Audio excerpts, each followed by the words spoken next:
Okay, All right, thank you. Hello, everyone, and welcome to the Beaverton Traffic Commission. Today is April 7th, 2022. We begin with a welcome and a call to order and begin with a roll call. This commission has 7 seats. We currently have 1 vacancy. Without that, then we begin with Commissioner Moore. Present. Commissioner Bobadilla. Present. Commissioner Urbanski. Present. Commissioner Miranda. Present. Vice Chair McClean. Present. And Chair Conway is present. So thank you. We have everyone we need, and we do have a full quorum to make decisions. Also, thank you to Sergeant Master Polito and Sergeant Shaw for attending as well. We do have Emily and Chase from City who will do a presentation later.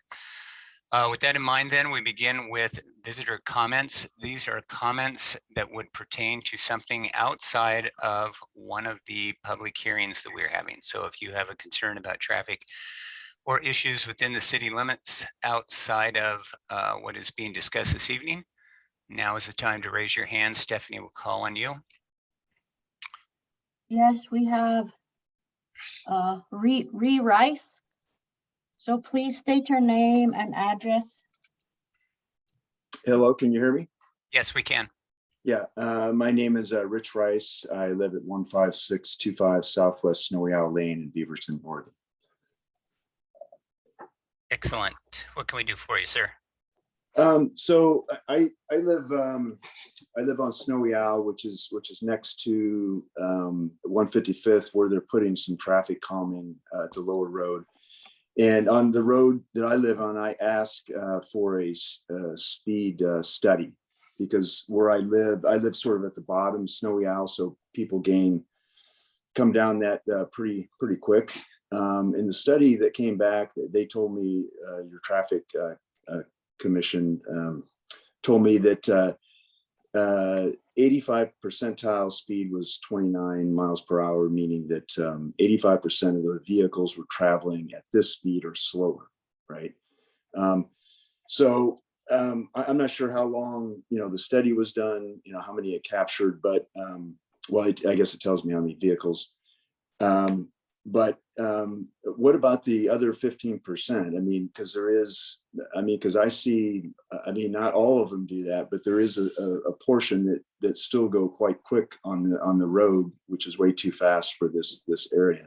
Anything to be over 25 in my mind is too fast, really. And so I was requesting, some calming to be done to at least at the bottom to try to slow things down before you get to the bottom of that and hit 155th. They're doing traffic calming there already. So it seemed like that would be, since they're in the area, that we could do something for this street as well. So if I understand you, then, sir, you are asking to begin a traffic calming project on 155th? No, that's already in progress. That's a separate Correct. a separate thing. I connect with 155th. My street, Snowy Owl, connects with 155th as it comes down, and so I was asking for traffic calming on my street because of what I see where I live. Which would be Snowy Owl then? Snowy Owl, correct. Okay, correct. all right. Yes. With that, then that can begin a process, and there is a documented process. And since they just went through that on 155th Terrace, then you certainly can request from Mr. Khasho a copy of that process and a form, and they can review it and see if it meets the eligibility requirements and begin that process. Okay, so what do I do? What are my next steps? We will have someone reach out with some information from the city traffic engineer, either Mr. Khasho or Ms. Werner will reach out with some information. We'll send you some emails or email with a link on how the process works. You can look through it, and it may or may not be eligible depending on what part of Snowy Owl and how 155th we're done. So we'll leave that to follow through with the process. But yeah, you certainly can do that, and anyone in the city can at any time by just reaching out to city's website as well. Okay, and you have my information, I guess, through this meeting? Ms. Werner? how Yeah, does- we have his address. Okay, Oh, yeah, we have my address. Okay. All right. Okay. all right, thank you. All Thank you. right, appreciate that, Richard. Anyone else? Let me check. No. Excellent. All right, so thank you. And that is a perfect way to get involved and find out what is going on and bringing some things to our attention. So very much appreciated.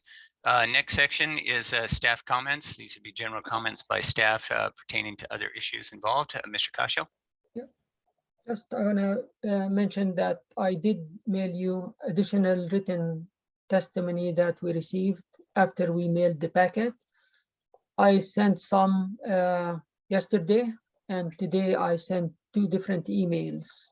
I mean, we got some after 5 p.m. today, so I sent those to you. It's just for the record that I did provide you the written testimony. And thank you. Correct, and thank you. There we go. Thank you, Mr. Khasho. Appreciate that. Any other staff comments, though? Okay, with that in mind, the next section is consent agenda. Consent agenda items are a list of items that typically are not discussed as their consent agenda. They consist of the meeting minutes of the last time this commission met, which is February 3rd, 2022. A request for TC 830, which is the truck parking on Northwest Bethany Court south of Cornell Road. That was to approve the final revised order that we had at that meeting. And TC 832, which was a Centerline on Southwest Arctic Drive that was requested by business on that due to the construction reroute that is happening on Western. Unless there is an issue with any of the minutes, I would make a motion to approve the consent items consisting of those meeting minutes from February 3rd, TC 830, the truck parking revision that we did at the last meeting, and TC 832, the Centerline and Southwest Arctic. I will second that motion. Thank you. All those in favor then, we'll do a roll call. Commissioner Moore, Aye. Commissioner Bobadilla, Aye. Commissioner Urbanski, Aye. Commissioner Miranda, Aye. Vice Chair McClean, Yes. and Chair Conway is an aye. Motion passes 6-0 with no abstains. Thank you for that. Next up then, we begin the public hearing portion of tonight's meeting. We'll begin with a opening chair testimony. And this is a statement of a public hearing that the Traffic Commission will now hold a hearing on TC number 833, speed zoning on Southwest Barrows Road. The hearing will begin with a report from the city traffic engineer, followed by testimony from the person who submitted the proposal. City traffic engineer's report will list the applicable substantive criteria and the reasons behind the recommendation. We will then hear testimony from other interested parties. If you wish to testify, please clearly state your name and address when given permission to speak. Through video, you will be identified by Ms. Werner, who will call you in the order you raise your hand. Your evidence and testimony must be directed to the criteria in section 6.02.060 determined to be applicable by the city traffic engineer or other criteria, current city, metro, TriMet, state, or federal laws or policies that you believe apply to our decision. After the hearing is closed, the commission will deliberate on the evidence received and make an oral decision to approve with conditions, or deny the proposal. All decisions will not be final until a written order is signed by the chairperson. All persons who testify will receive a written notice of the final decision of this commission. Any decision of the commission may be appealed to city council. When an appeal is properly filed, a separate hearing will be scheduled before council.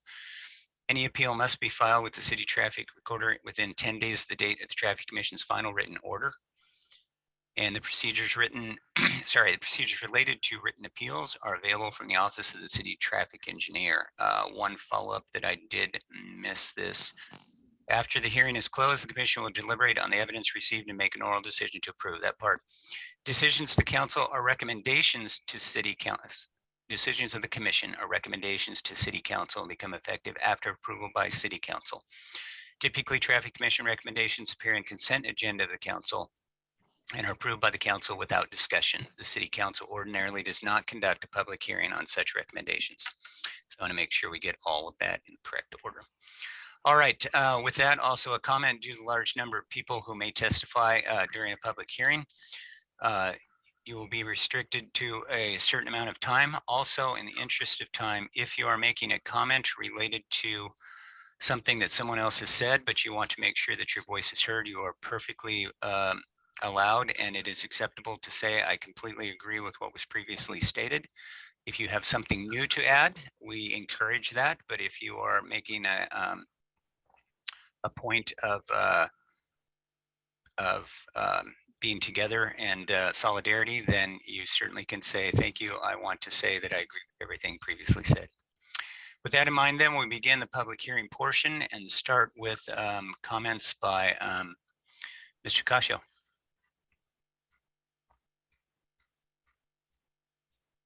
Oh, you're on mute, Mr. Khasho. Sorry about that. No worries. Thank you, Mr. Chair. Several residents on Barrows Road near the roundabout at Rorschach requested lowering the speed limit on Barrows Road. They are concerned about their safety and the safety of pedestrians, as several crashes occurred at or near the roundabout that involved vehicles leaving the roadway and crashing into their backyards or the backyards of homes, or sometimes on the roundabout. To lower the speed limit, it is necessary for the Oregon Department of Transportation, ODOT, to investigate the speed zone and issue a new speed zone order.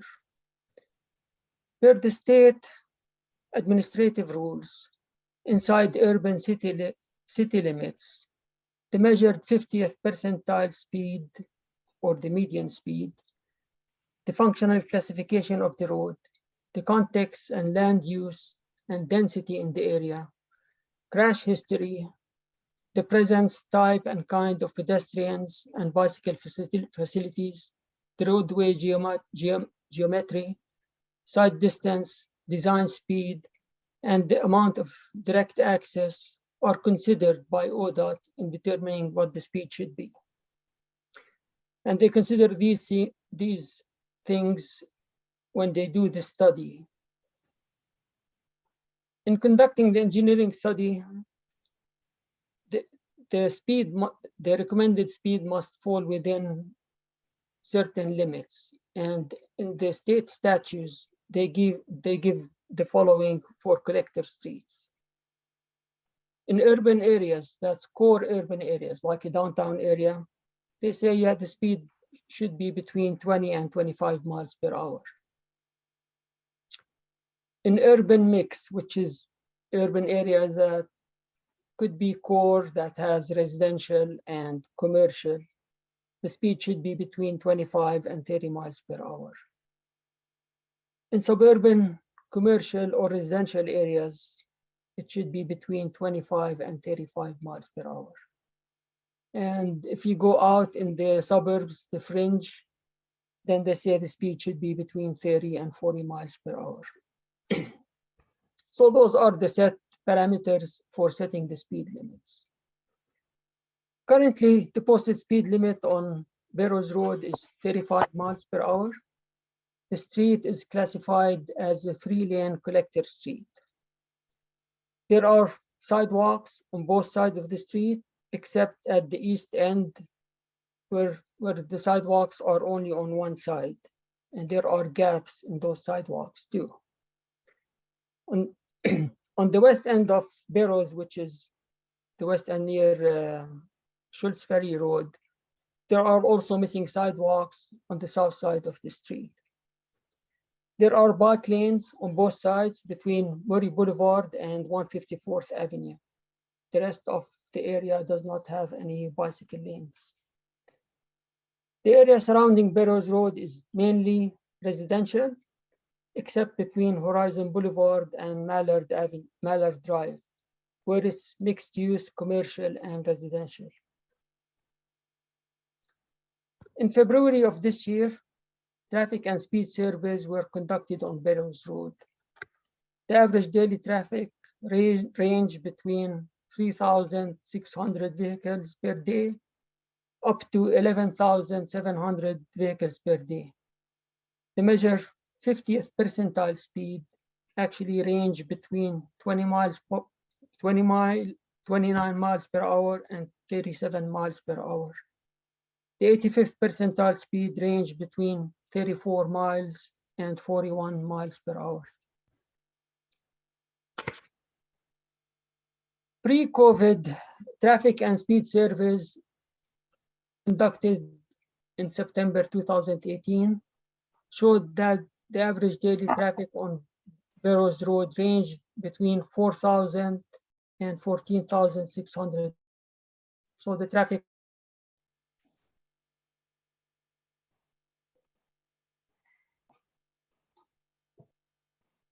Oh, I think we lost his connection.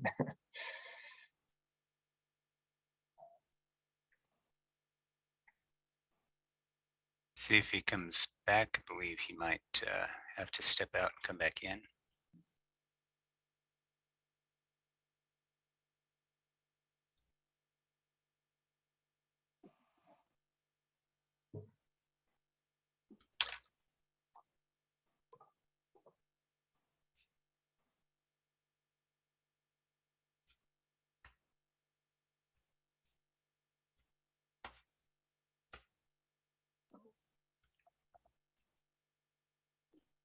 Yep, looks like it disconnected. Yeah.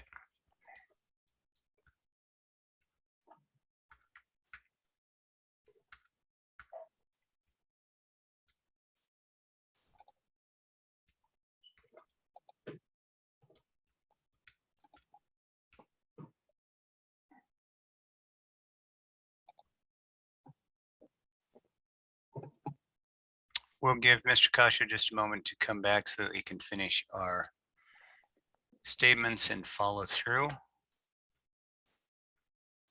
Once he describes the information and we run through, the commission did receive in our packets the information, as he noted, of all of the comments prior to 5 p.m. the cutoff, and then anything received after that was updated and sent directly to us yesterday and today. So all of the comments that were sent in, we do have, and we have read through and observed. So see if we can get Mr. Khasho back.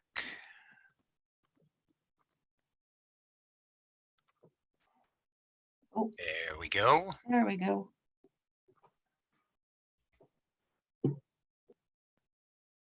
My apology, I lost the internet connection. Welcome back, sir. Thank you. I don't know if you got the part about the traffic volume and speeds from 2018 that went through, or that's where That's it where I stopped. think it disconnected. It was around the 14,600. Yeah. Yep. So the 85th percentile speed in 2018 was between 34 and 42 miles per hour. So the speed did not change from 2018 to 2022. It's within the same range. We also looked at the crash history, and during the most recent 3 years of available crash data, that's between January 1st, 2019 and December 31st, 2021, 33 crashes were reported on Barrows Road. 6 of these crashes occurred at or near the roundabout at Rochelle. Looking at the characteristic of Barrows Road, it appears the functional class and the context of Southwest Barrows Road falls between urban mix and suburban residential. And if you look, I mentioned the table that we picked the speeds from. So the recommended speed will be between 25 and 35 miles per hour. Based on the 50th percentile speed and the functional classification of the street and the context of the land use, staff is proposing to forward to the state a request for a speed zone investigation on Southwest Barrows Road with a recommended speed of 30 miles per hour. And I just want to clarify that whatever we approve here, it doesn't mean sometimes that the state will agree with us to issue the speed that we recommend. It's up to the state at the end to decide what the speed should be. And I feel based on the 50th percentile speed, we're very close to the upper range of the 30 miles per hour. So there's a big chance that the state will approve 30 miles per hour. With that, I'm asking the commission to approve this request tonight. Thank you. One clarification, Mr. Khasho. When you said it's near the upper limit of 30, what can you clarify that? Just. I mean, it could go both ways, 30 or 35. Okay. That's what I meant about it.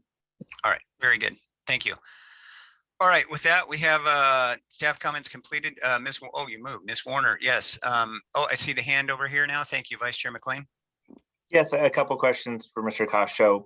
I just want to clarify that the request to ODOT for the 30 miles per hour, that's the entire length of Barrows from the Shoals Ferry, the 108th block to Shoals Ferry, 165th block, the entire stretch of Barrows Road. Correct. Awesome. Two other follow-up questions. Like you said, we don't know what ODOT's going to come back and say, but historically in prior requests, can you share, is it's an individual case-by-case basis, or historically more times than not has ODOT agreed to the recommendations that we've provided? I don't think since I started working with the city that we received a recommended speed different than what we asked for. So your experience so far, most of the time they've met what we've requested. Yeah, exactly. Because we try to stay within the ranges and limits they allow, and they'll feel comfortable to change. Perfect. The last question, and it's not specifically to this request, but that Barrows and the Roundabout, can you share what other actions you guys have we've taken?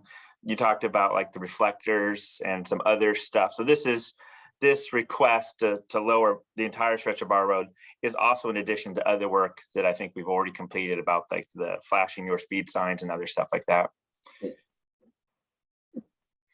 Yeah, we've done many things. Actually, the issue with the roundabout's been going on since 2018, and we did incremental changes. We added reflectors, we added guideposts to guide drivers through it. We also refreshed all the markings within the roundabout, the paint. We oversized the warning signs for the roundabout and changed locations so drivers will be able to see it in advance. We also added a traffic calming device, which is a speed display signs. It tells you what your speed is, because most of the time drivers are not aware how fast they're going. The problem with the crashes is many of the drivers, that they end up on the roundabout, or several of them, hitting fences and ending up in backyards. They are drunk or under the influence of some sort. And for this type of drivers, no matter what you do, I mean, you try everything, they still, because they're not in control. I mean, yeah, we have the sign, the speed radar sign, and still the same crashes happen. So those are the main things that we improved on the roundabout. And recently also our landscape crew, they did change the landscape and planted more trees in the middle of the roundabout. Thank you. Thank you. Commissioner Miranda?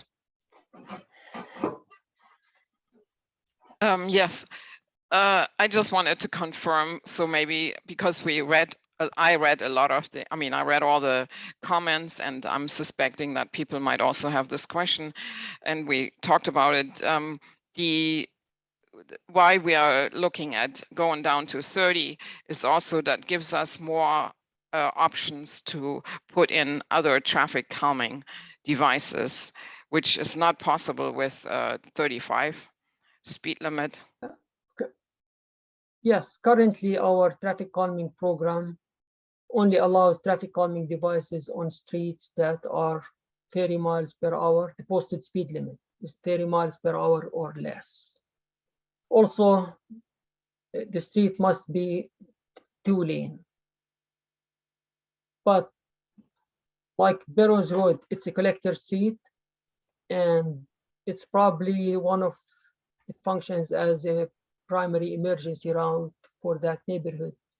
Fire department use it.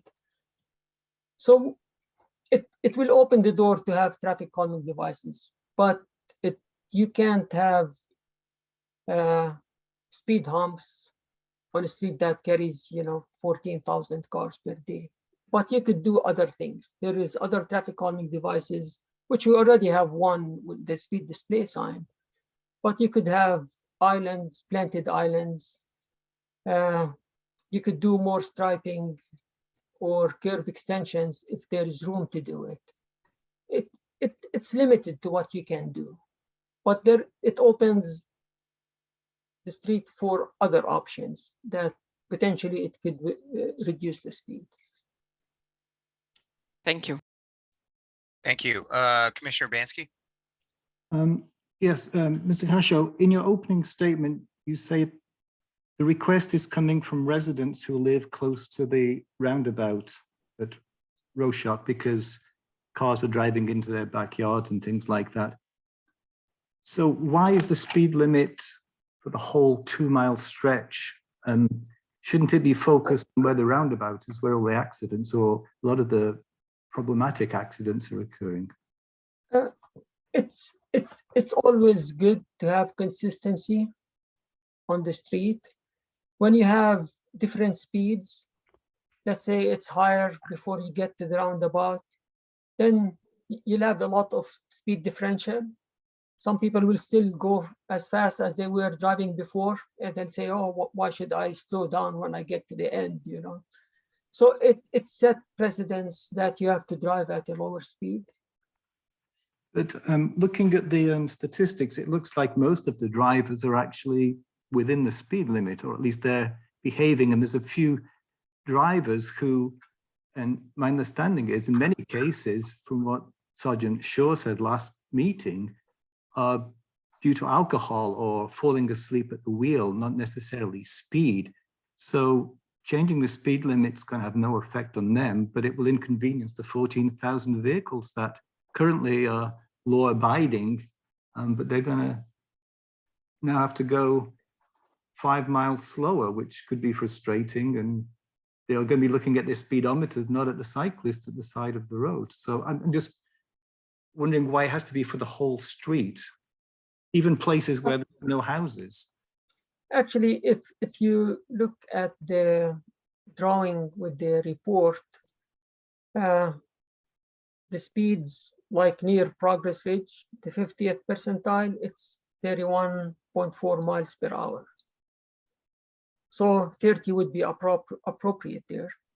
To the east, just west of Murray, it's 33.2. So still 30 miles per hour is close. It's a little bit fast. The speed is higher to the east. It's 37.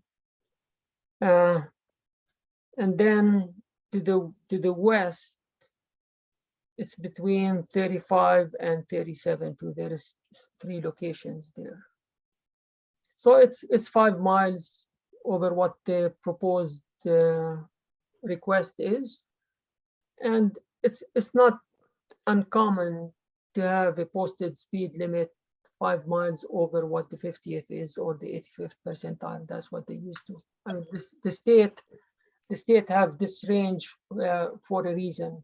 They say, yeah, okay, it might be higher, but in urban area, the context is little different than just having an open road like a open rural area. For those reasons, and this new methodology, they just adopted it 2 years ago. I mean, it's new, but every jurisdiction is using it, and the state direction is to do these speeds within urban areas. So we look for consistency, and consistency will promote compliance. When you see it all the time, and I'm not going to deny that it would require enforcement, because enforcement is a key. And even the state, they say, yeah, we provide these speeds, but we have to make sure that when we approve them, there will be also some enforcement to ensure that there will be higher compliance. And with the enforcement and consistency, then you plant that seed that you have to drive, at 30 miles per hour or near it at least. As I mentioned, people who are intoxicated, it's really hard to figure out how fast they'll go. They don't know how fast they're going. But at least the majority of the drivers will obey the speed limit. Thank you. All right, thank you. Commissioner Moore? Thank you, Chair Conway. Jabra, I was curious as to the distinction between a planted median and what already exists, because the roundabout seems to have some grassy area in the middle of it that seems to be planted to me. What would that planted median that you're referring to be like? There is a median before you get the roundabout. And when the roundabout was designed, they added this median island basically to try to reduce the speeds before you get to the roundabout. And when the roundabout was built, at the time, the speed was 45 miles per hour. We reduced it to 40 and then 35. We did twice the reduction. So that island was added there. But this island and the roundabout was a condition of approval for that shopping center at Rorschach.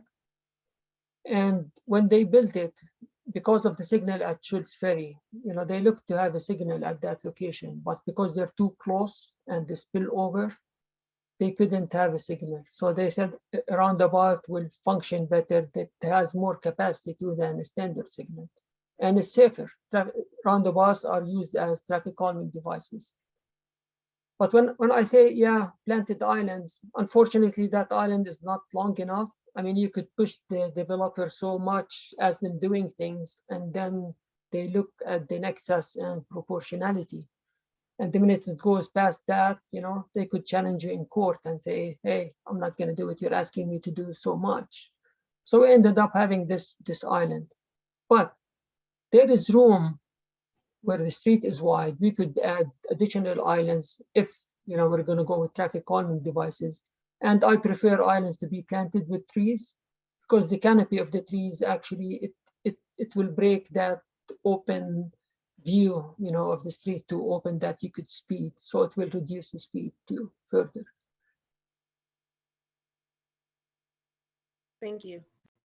Thank you. Commissioner Bobadilla?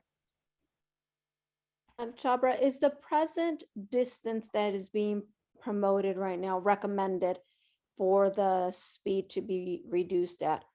Is that length needed in order for there to be future calming methods inputted?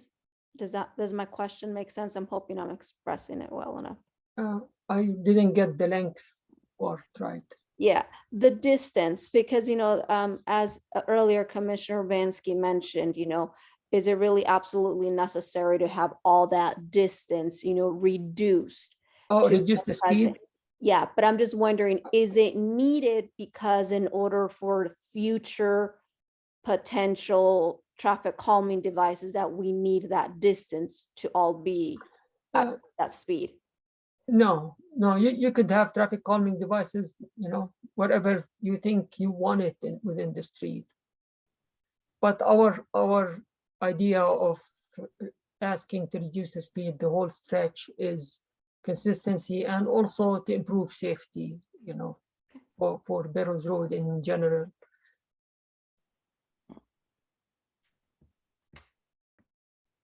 Thank you. I don't have anything. Okay, thank you. One last question then, Mr. Khasho. I didn't see in the report, it said 33 total crashes, 6 of them near the roundabout. Do you know where the other ones, is it just kind of all over? Were they located in a certain location or? They're spread out through the stretch of Barrows. There is a few more near the signalized intersection at Murray and Walnut and Barrows. Typically, you know, you have a signal, you'll end up having rear end crashes. There was a couple at Horizon too, the signal at Horizon. Okay, perfect. Thank you. Any other questions of commission? All right, with that in mind, then we will open the public hearing testimony. If you wish to speak, then please raise your hand. You'll be called in the order that your hand was raised by Ms. Werner. When you are allowed to speak, please state your name, address, and whether you are for or against the measure, and also if you represent yourself only or a family, business, organization, or some other part other than yourself. So with that, we'll begin. This is Colette. Thank you, Colette. Hi, I didn't expect to speak first, but okay. Firstly, I want to thank all of you for the opportunity to speak in regards to the Rorschach Barrows Roundabout this evening. Secondly, my anxiety in these situations usually gets the better of me, so please bear with me. My husband and I moved to 12805 Southwest Night Heron Lane, Unit 101, in April of 2014,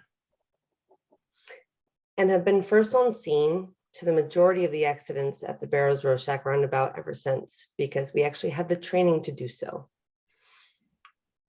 This involuntary obligation that we feel has been placed upon us has required us to assess the scene, provide medical care as necessary at these scenes, call 911, etc.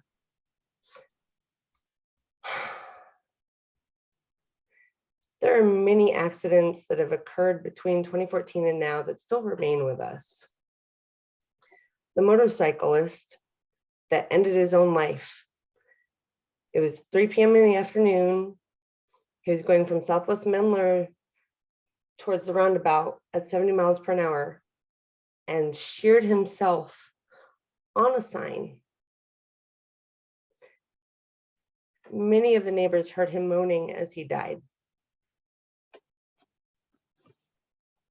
The T-bone that involved a Subaru and a Mustang, one of which had a passenger that flatlined en route to the hospital. Thankfully, she revived.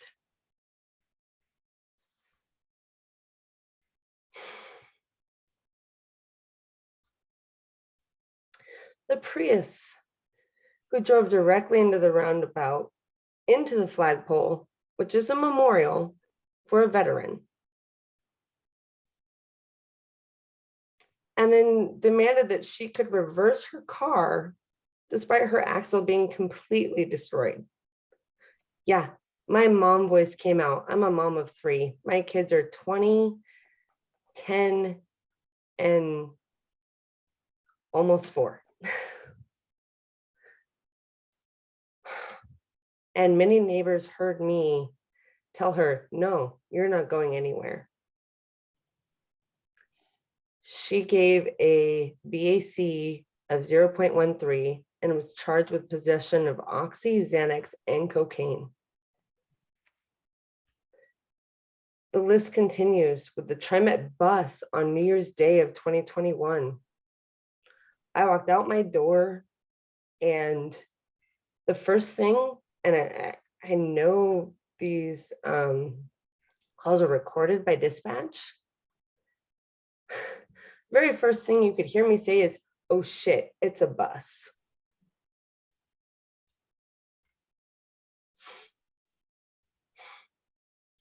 I am so grateful that that bus was empty and that TriMet bus was off duty.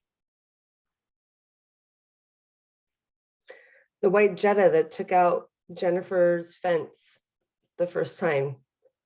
The Volvo that just recently took out Jennifer's fence on a Sunday afternoon.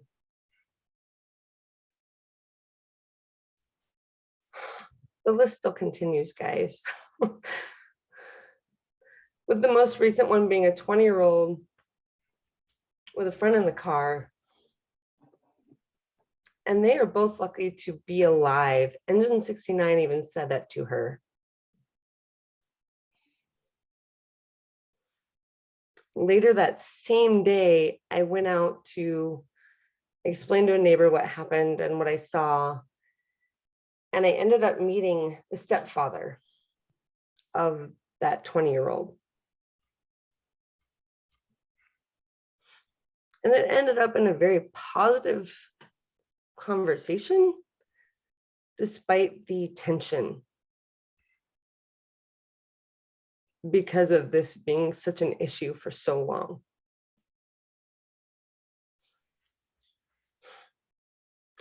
I've been advocating alone since we've moved in.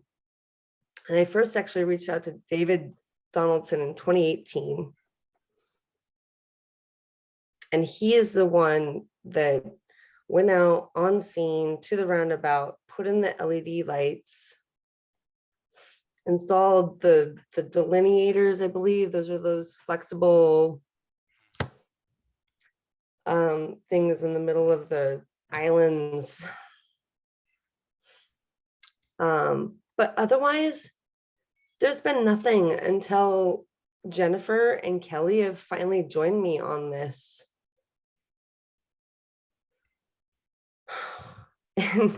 And we're gaining traction. I'm sorry, but I sent this email earlier, but we have a petition going and there's 372 signatures. Yes, we received that, so thank you.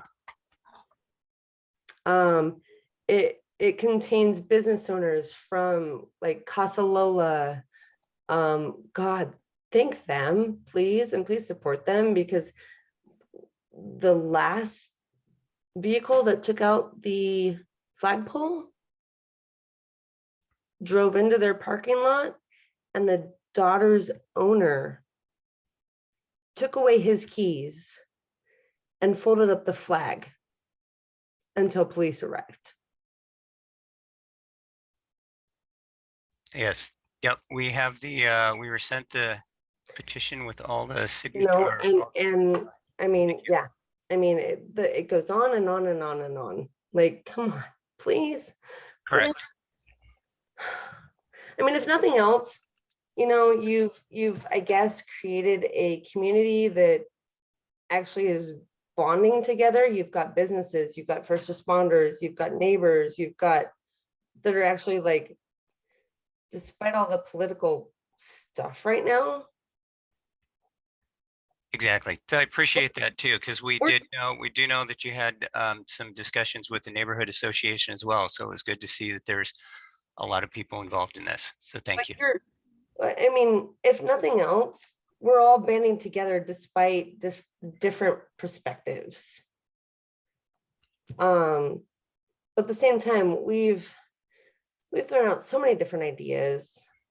Right. I'm sure you saw that, the boulders, the trees, the retaining walls, the speed limit's already 35 miles per hour.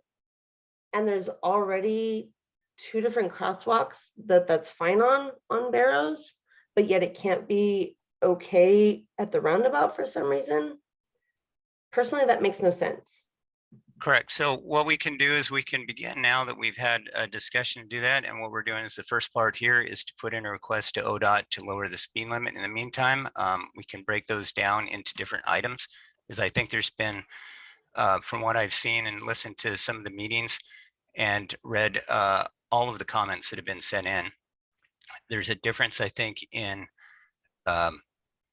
ideas, as I understand, that people feel that something has been brought up and not addressed. So what we want to do is begin this process tonight with this motion to ask ODOT to review the process for the speed limit. Following that, we certainly can begin to look at each individual item and address those one by one, because when I read through these, I think one of the things that's happening right now, Colette, and I appreciate somebody being the conduit and the feed for that, is that we begin to collect all of them so that people don't think that they have asked one thing, but somebody understood it to be another. So I think one of the things that I've seen when I've read through these, that they feel that certain things have been requested or suggested, but have not done. So I appreciate that. I think, sorry, we have asked several times for what, we've given these ideas because we've not been given other preventative safety measures. And I'm sorry, I'm tired of the damage control. Damage control is Right. So what we're going to do first, though, tonight, Colette, and I appreciate you speaking, and we'll have some other, I know we've got some other people who want to speak as well. The idea here, though, for tonight is to specifically address a recommendation to ask ODOT to review the speed and reduce the speed to 30 miles an hour from 35. So that is our first step for this evening, and we will certainly get that going. I'm okay with that as long as that's the first step and not the only step. I completely agree. Commissioner Urbanski had a question. For Colette, you described some horrific accidents around the roundabout, and we all want those to stop. But certainly the first few that you mentioned, the motorcyclist going at 70 miles per hour, the bus driver that fell asleep, somebody that was intoxicated.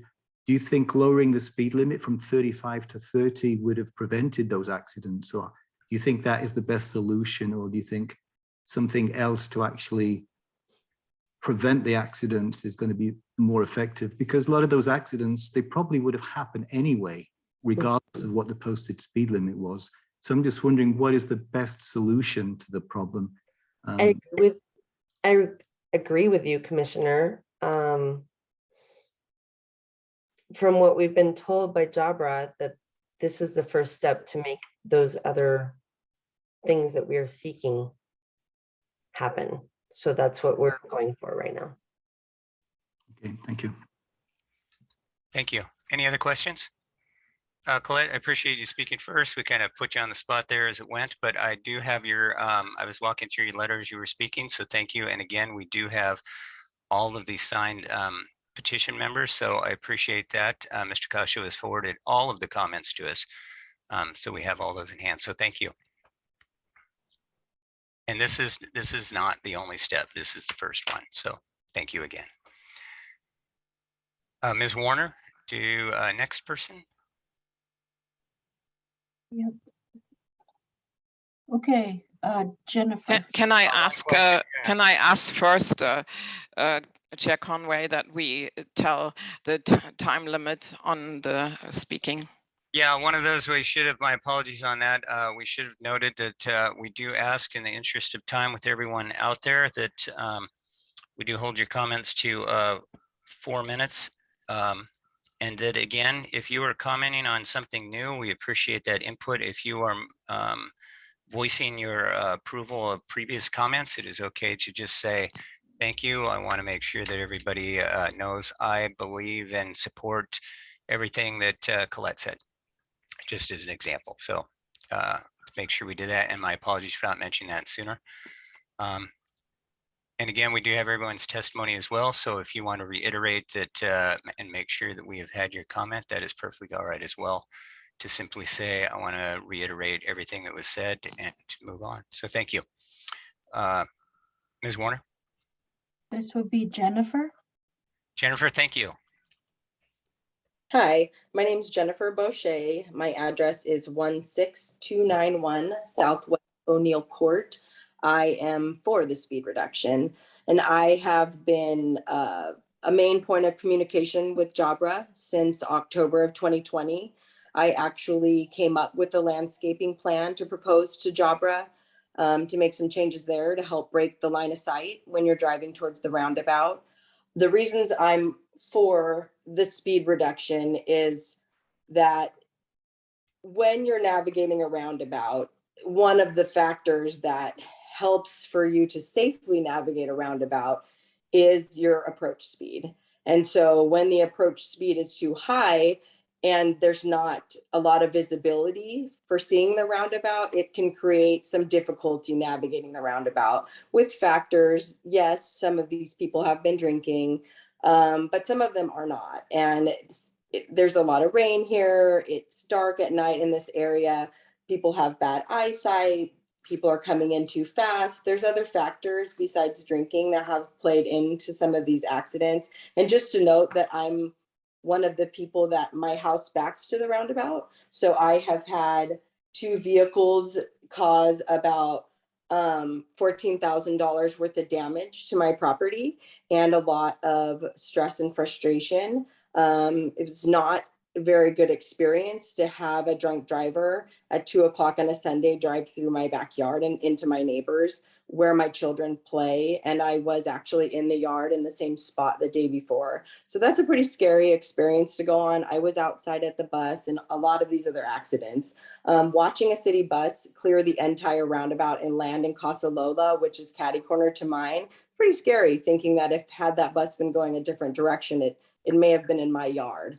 And so in addition to my efforts, I reached out to the NAC like Ernie and Commissioner Miranda suggested, and we met with them and we talked with them and we got on their agenda, and I've been in communication with them. I've also been in communication with Kenneth Etheridge, and she is the BCCI subcommittee chair, and so she's working with me.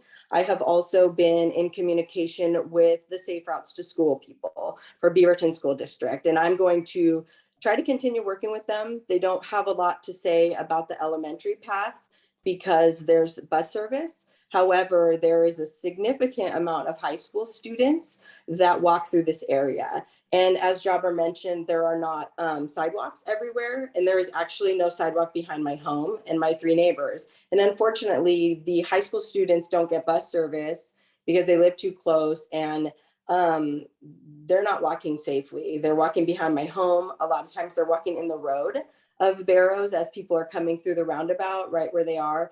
On several occasions, I have witnessed the track team running behind my home in the street in the opposite direction of traffic. So these are things that bring kind of a high level of concern. And as you mentioned, the speed reduction is not going to solve this problem. Right. It's a first step. You know, we know that. We totally know that. And we're hoping for other traffic calming. We're hoping for speed cushions. I heard Jabra mention that there's no speed humps because it's a collector road. So I'm hoping that that doesn't also count towards speed cushion. So I'm definitely for this. And I'm doing my part to connect with who you guys asked, to be present, to do anything to round neighbors and to advocate and to do this. And so I'm 100% for it. I thank you guys for taking the time to listen. All right. We appreciate that. And Kenneth will definitely be able to help you with how the speed process works if the speed is reduced to 30. So we appreciate that. Are there any questions? All right, Jennifer, thank you very much. Next, Ms. Werner. Sandra. Oh, how to talk. There you go. And we can hear you. Thank you. Oh, I think she's muted. Ma'am, Sandra, we can hear you. Can you hear me now? Yes. Okay. Well, I'm at 16882 Southwest Lark Spring Lane, and I use Barrows every day, and having a 30-mile-an-hour speed limit would be definitely frustrating. And the wrecks that have been described earlier were definitely horrific, and I feel for all the people that had any impact from that, and I completely sympathize. However, from the sounds of things, it sounds like, you know, we have people driving 70 miles an hour, people falling asleep at the wheel, people under the influence of alcohol and drugs, etc. And a lower speed limit is not going to make a difference with that. All it's going to do is inconvenience the other 1,400 people that drive that street every day. And also, it sounds like the 50% of the people drive 31 miles an hour past Progress Ridge, 33 miles an hour to the east of it, and 34 to 37 miles an hour to the west of it. So it sounds like the people who are using that road on a daily basis are driving the speed limit or below. So I don't understand why they should all be punished because people can't stay awake, can't stay off drugs, etc., and drive wildly down that street. That doesn't seem, I know there needs to be a solution, but that doesn't sound like the answer to me. I don't know if it's more driver's education in high school. I know my kids just recently got their driver's license, and it was up to me and my husband to teach them how to drive. And, you know, where I came from, every teenager went through driver's ed. So I find this policy horrific. But I just don't think that lowering the speed limit is going to be the answer. And what that's going to do is it's going to get more police in the area issuing tickets. And if, you know, with a new speed limit, there's bound to be people who didn't realize or might be still doing 35 miles an hour and they're going to get a ticket. So now they've got that problem to deal with. So I just don't think that punishing 1,400 law-abiding citizens is the answer, because other people tend to do things where they're going to have these accidents anyway. And that's all I have to say. All right, I appreciate that. Thank you for your input, Sandra, and your perspective on that. Are there questions of commission? Can you spell your last name for me, please? Russell. Thank you. Thank you, and appreciate again, Sandra, taking time and speaking to us. So thank you. Commissioner Moore? Yes, Sandra, did you have? I'm sorry. Somebody just knocked on the door. You've heard all the other. The puppy was a solution. Yeah. Did you have any suggestions besides they're looking to reduce the speed limit? Some of the other projects. Well, I do know that the stretch, once you pass Progress Ridge and you start going toward the roundabout, that is kind of a long expanse where people might tend to accelerate. And I noticed that, you know, they have that sign up that tells you if you're going too fast, what your speed is, etc. And I think that is effective. I know that whenever I see that and it flashes that, oh, you're going too fast or whatever, and it's very sensitive. It doesn't even like it when you do the speed limit. But then I tend to look at my speed and slow down if I need to or whatever. So I think that's effective, and things along that line I think could be useful. And as far as the roundabout goes, you know, in a place where we lived before, the speed limit at the roundabout was 15 miles an hour, which, you know, going around the tight circle like that, that's about all you can do anyway. And I think the roundabout itself is not a problem, except for people that just don't see the roundabout, you know, maybe in inclement weather or at night or under the influence. So the only stretch I can see that people might be going a little fast would be on the west side of Progress Ridge approaching the roundabout, because it's kind of a straightaway. But I haven't noticed a speed problem. You know, people drive very cautiously through there, and I go through there, like I said, every day, and you know, it seems reasonable. There are going to be people who have accidents doing, you know, due to the fact that they're doing something they shouldn't be doing, and I don't think lowering the speed limit is going to change that. All righty, thank you. Other questions? All right, with that in mind, Sandra, again, thank you so much for your time. Appreciate that. Thank you. Ms. Werner, next. Dawn Dillashaw. Dawn, thank you. Are you speaking? And hi there, how are you? There we go. Hi, my name is Don Dillashaw, and I live at 15668 Southwest Sora Court here in Beaverton. And I am firmly against any more changes of the speed limits. We bought this house here in 1997 when it was still Old Shoals Ferry Road before they changed the name to Barrows Road. And I'm looking out on it right now as we speak, and I see cars going by regularly. My backyard is right on it. And some of the recent events, I think one of them, we talked about the car into the backyard off of the roundabout. That was on January 23rd, I believe, because that was the morning of January 23rd at about 2 a.m. is when the driver went through the brick wall into my backyard. And I thought that was probably some of the impetus for bringing all this before you guys. There was a spate of events that all happened in close proximity of time. And even though that happened in my backyard, and it's not the first time, it's the first time in my backyard, but my neighbor, it happened probably about 20 years ago. All these events, the one key thing is usually speed and or intoxicated or not paying attention. And we have laws for all of those things. We have laws against driving while intoxicated or under the influence. We have speed limits. We have laws regarding distracted driving. And all of those things are usually at the core of all of these events. Having been here for 25 years, I've seen a lot of them. Was here before there was Progress Ridge, before there was Albertsons. And those things happened then as well. And they will, and no matter what you do, if you change the speed limit, they will still happen. That is the biggest problem I see. Now, I know you asked Miss Russell also if she had any ideas. And I do. And I didn't come to me till as I'm listening to everybody talk. And I'm thinking, why do we need that roundabout? I was here long before that roundabout was here, when it was the straight shot. The road was a straight shot out of the country, kind of through where the Dutch Brothers is now. Then they put that hook, they put the roundabout in, but why not put a light there? A light would then allow the TriMet bus, the school buses, easier access. We don't have TriMet access through here because that roundabout. It makes it hard for a TriMet to route through this neighborhood. It would be really pleasant to have a TriMet route through here. You know, why not just take that roundabout out and replace it with a light? I think that would probably potentially change and save a lot of those headaches. But as I said, I am firmly against the roundabout. As a longtime resident, seen a lot of what's going on around here. And that's why my point of view. Thank you. Excellent. Thank you, sir. Any questions by commission? Sir, I appreciate your time. Appreciate you staying within the time limit. And thank you for your comments. We'll definitely keep those in mind as well. Welcome. Next up then, Ms. Werner.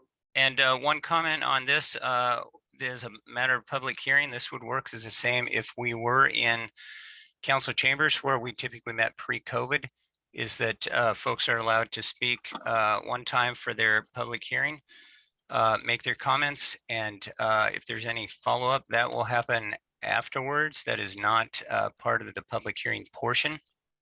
And that is one reason that I would like to see a collaborated effort to raise questions and concerns and have them addressed in a forum type situation, or somebody track the information so that all of the questions and comments come in and can be kind of funneled in. I believe it will help any follow-up conversation if you have a comment that you would like to add to based on what you heard at this public commission or this public hearing. Thank you.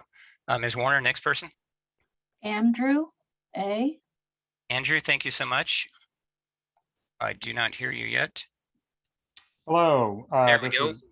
This is Andrew Abbey. Thank you for inviting me to participate this evening. I am a board member for the Neighbors Southwest Neighborhood Advisory Committee. My comments tonight are in a personal capacity. They're not on behalf of the board, as our board did not have an opportunity to take a formal position on the proposal tonight.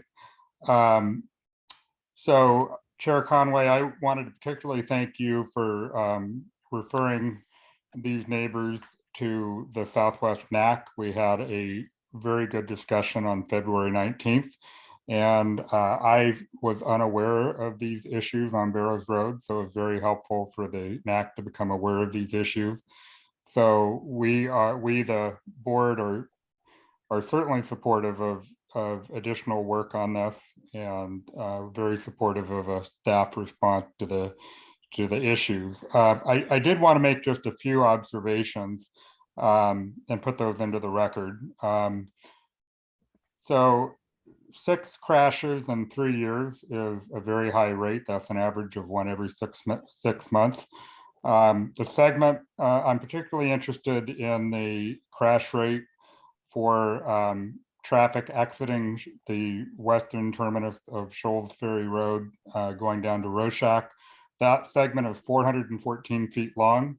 I would point out to the city traffic engineer and to the traffic commission that the speed limit signage on Shoals Ferry Road is 40 miles an hour. So when you come eastbound on Shoals Ferry Road, you're making a right turn onto Barrows Road. As soon as you make that right turn, the speed limit in effect steps down very quickly from 40 miles an hour down to 15 miles an hour. So I am concerned about expectations as far as driver reaction and response time. If you're going 40 miles an hour in a 414 feet distance from Shoals Ferry Road to the traffic circle, you have 7 seconds before you've reached a roundabout. So I would encourage as a follow-up step to be looking at improving that access into the traffic signal, and also potentially thinking about tactile warnings such as transverse rumble strip markings that are prescribed by Chapter 3J of the Manual of Uniform Traffic Control Devices. And lastly, I would suggest that staff be creative as you move on to the next step. So for example, when you have this number of roadway departures, typically the treatment is to put in a guardrail. So for example, if a guardrail would be appropriate in this location, but there's right-of-way constraints, there may be the opportunity to approach neighbors about donating right-of-way to install a guardrail, those types of things. So I would just encourage staff to do further work on this. And I would also encourage staff and would invite staff to come brief a future neighborhood advisory committee meeting to just brief us on what the next steps are, assuming that ODOT were to approve the speed limit reduction. So really appreciate your time this evening, and that concludes my observations. Thank you. Excellent, Andrew. Appreciate your comments. Appreciate you staying within the time limit. And I will say that I did watch the recording of the NAC meeting, so I appreciate the comments and information. I appreciate your work on that as well, the comments you made in the NAC meeting, as well as Chair Allison, making sure that everything kind of started to come up, and that's exactly what the NAC program is for, to bring awareness to everything. I appreciate that everybody noted that they had not everyone was aware of the situation, and already you brought some information awareness, and the process had already begun. So many thanks for taking care of that at the NAC level. Appreciate it. Are there questions of Commission? Commissioner Moore. I just wanted to clarify that Andrew is for the speed reduction. It sounded as though that was the case, and this, I understand, is a personal opinion as opposed to the board. Could you clarify once more that you are for reducing the speed? Thank you, Commissioner Moore, for your question.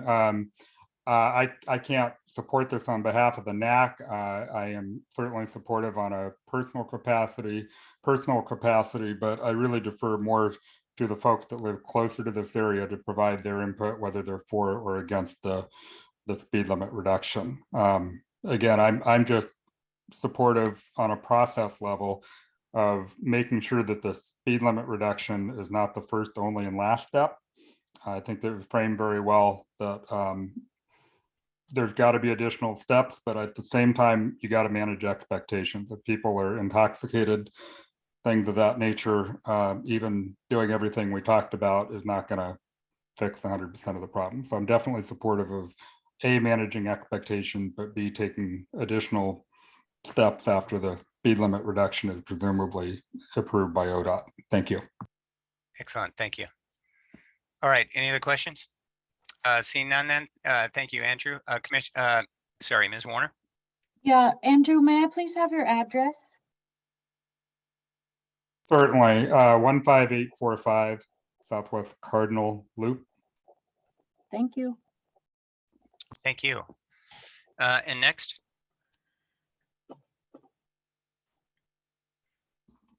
This is Kevin M.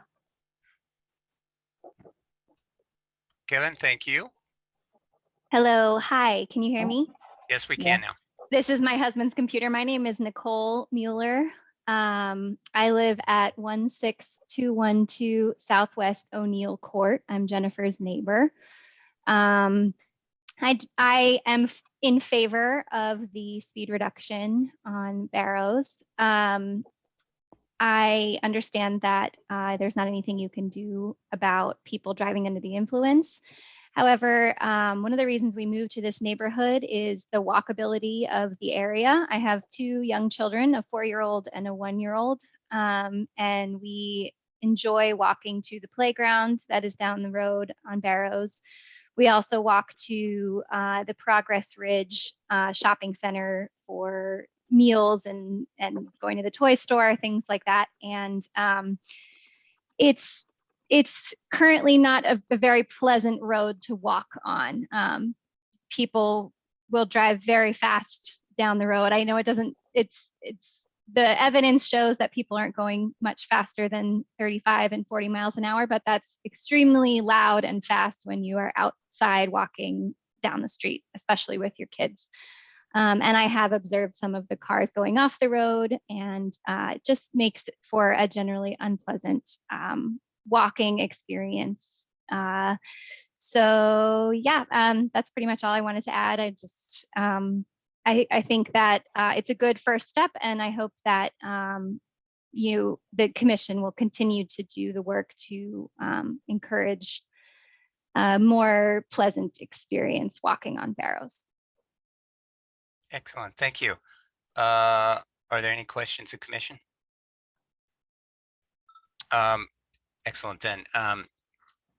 Nicole, thank you so much. Let me get this here reset, and I appreciate you staying within the time limit as well. Ms. Warner, next. Joseph R.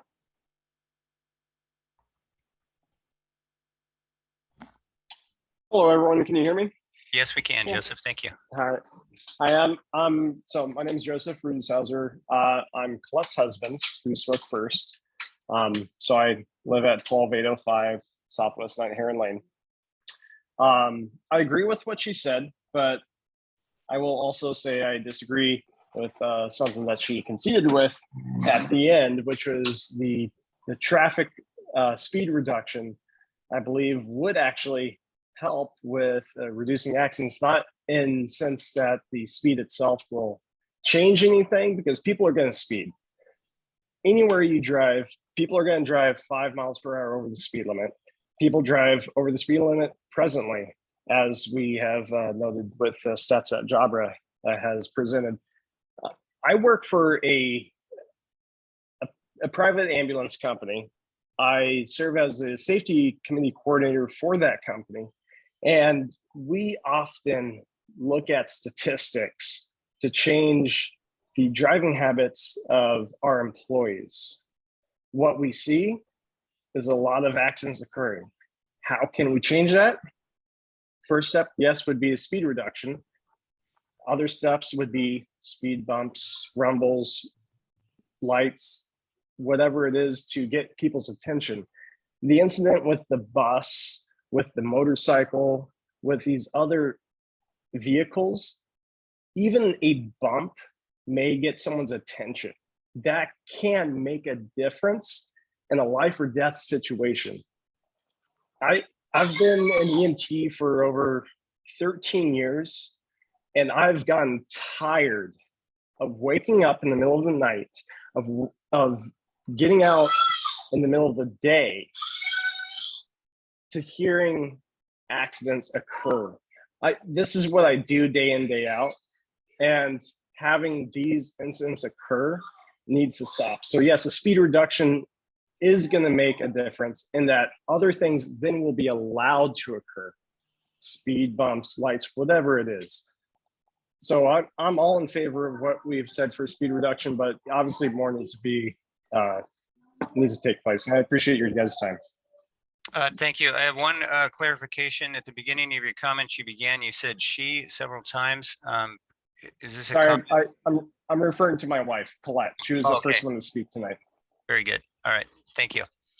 Are there any questions of commission? Excellent. Joseph, thank you for your time. And yes, we agreed this is the first step of what probably will be many. So thank you very much. Ms. Werner, next. Becky?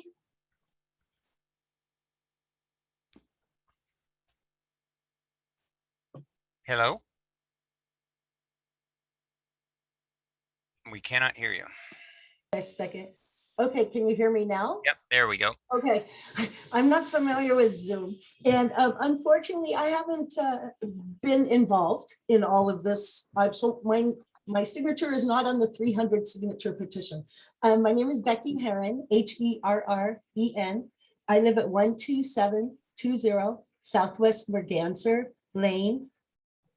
And of course, that comes right off of Barrows. I probably drive on Barrows 8 to 10 times a day. I walk on Barrows a lot, and there's like 3 pedestrian sidewalks between here and Albertsons, I believe. I mean, I wasn't prepared to speak tonight. I just kind of got bothered because it seems like those of us that live right at the roundabout and that have seen these things, and I might drive 33 miles an hour coming up from the pizza place, okay? Coming up, I have cars honking at me and trying to run me off the road and moving their car back and forth, like trying to get past me on the right or past me on the left. And I'm going 33 miles an hour, according to your sign and according to my car. And I also wanted to point out, driving from my house at the roundabout, I can get to Horizon at driving 31, 32 miles an hour. I am there within 3 minutes. Okay, so it's not a big time, I guess, a big cluster of time that is going to take people to get from one end to the other with this 5 mile an hour speed reduction, which would really help. I am able-bodied, I work as a nurse. I have had many close calls just going across the street, be it at the sidewalk where it's a block thing. Yes, it's not a marked sidewalk, but even at the marked sidewalk, of course, somebody could be going too fast. As far as needing additional enforcement, I believe Barrows, half of it Beaverton responds to, and the other half is owned by Tigard, is what I've been told by the officers. So it would be a joint sharing, really, because Beaverton and Tigard could be responsible for patrolling Barrows. What else did I have? Oh, bicycles. It's kind of rough when you're coming out of any side street to see the bicycles, the cars going 35. And I do have to say, coming down from Dutch Brothers to go down around that corner where that one sidewalk is, that's kind of a blind corner if you're a pedestrian and a car's going 35 or 40 miles an hour. It would be much safer at 30. There are a lot of pedestrians around here. Everybody, that's why I moved here. I mean, everybody enjoys it. So I think if you were to ask people, the ones that live right by the roundabout, they care. The ones that are a little further out and using Barrows as a shortcut or something, it's a 3-minute drive if it's somewhere between 30 and 35 miles an hour. It's not a big, anyway, that's all I had to say. So obviously I'm for the 30 miles an hour. I have seen cars that have gone through fences, even gone up on the sidewalk because they've avoided someone or something. And there were kids or pedestrians right there a second ago. But I mean, we got a lot of traffic that are coming in and off the sides of the road to get onto Barrows. I mean, there's a lot of people moving in, moving out, moving. It just seems a lot safer if it was at 30. Excellent. Thank you. Thank you. Are there questions, Commission? Thank you. Appreciate you staying within the time limit as well. And with that then, appreciate your time. Thank you, Becky, for speaking. Ms. Werner, next. Kelly Red. Kelly? Can you hear me? Yes, we can now. Thank you. Thank you. My name's Kelly Red. I'm at 12805 Southwest Night Heron Lane, Unit 100. I wrote in my testimony on email as well, so I just wanted to say I am in support of lowering the speed limit. I understand it can be an inconvenience to some, but I think for the majority of people, it is helpful for those pedestrians who are walking down the street every day. For us that back to the roundabout, my side yard runs along Barrows. I can guarantee you there are people speeding up and down the street all day long. I can hear them. So I just wanted to reiterate, I am in support of lowering the speed limit in order to take additional measures to help out with the issue. Excellent. Thank you. Are there any questions of commission? All right. Thank you, Kelly. I appreciate your comments and input there. Thank you so much. Ms. Werner, next. Kevin Teeter. Hey everybody, my name is Kevin Teeter, T-E-A-T-E-R. My address is 6775 Southwest Briarcliff Circle, and that's in Beaverton. I'm here in support of the speed reduction. I am on the Central Beaverton Neighborhood Association Committee, and I was at the Neighbor Southwest meeting when this topic came up. And I'm also on Planning Commission in Beaverton, and I'm running for Beaverton City Council this year. And I'm here at this meeting and in support of this project, or in support of this proposal, because as I've been talking with residents around the city throughout the campaign process and throughout my time on Planning Commission, street safety is one of the biggest issues that people consistently bring up. It's one of the issues we've talked about the most at the Central Beaverton NAC, and it feels systemic throughout our whole street system.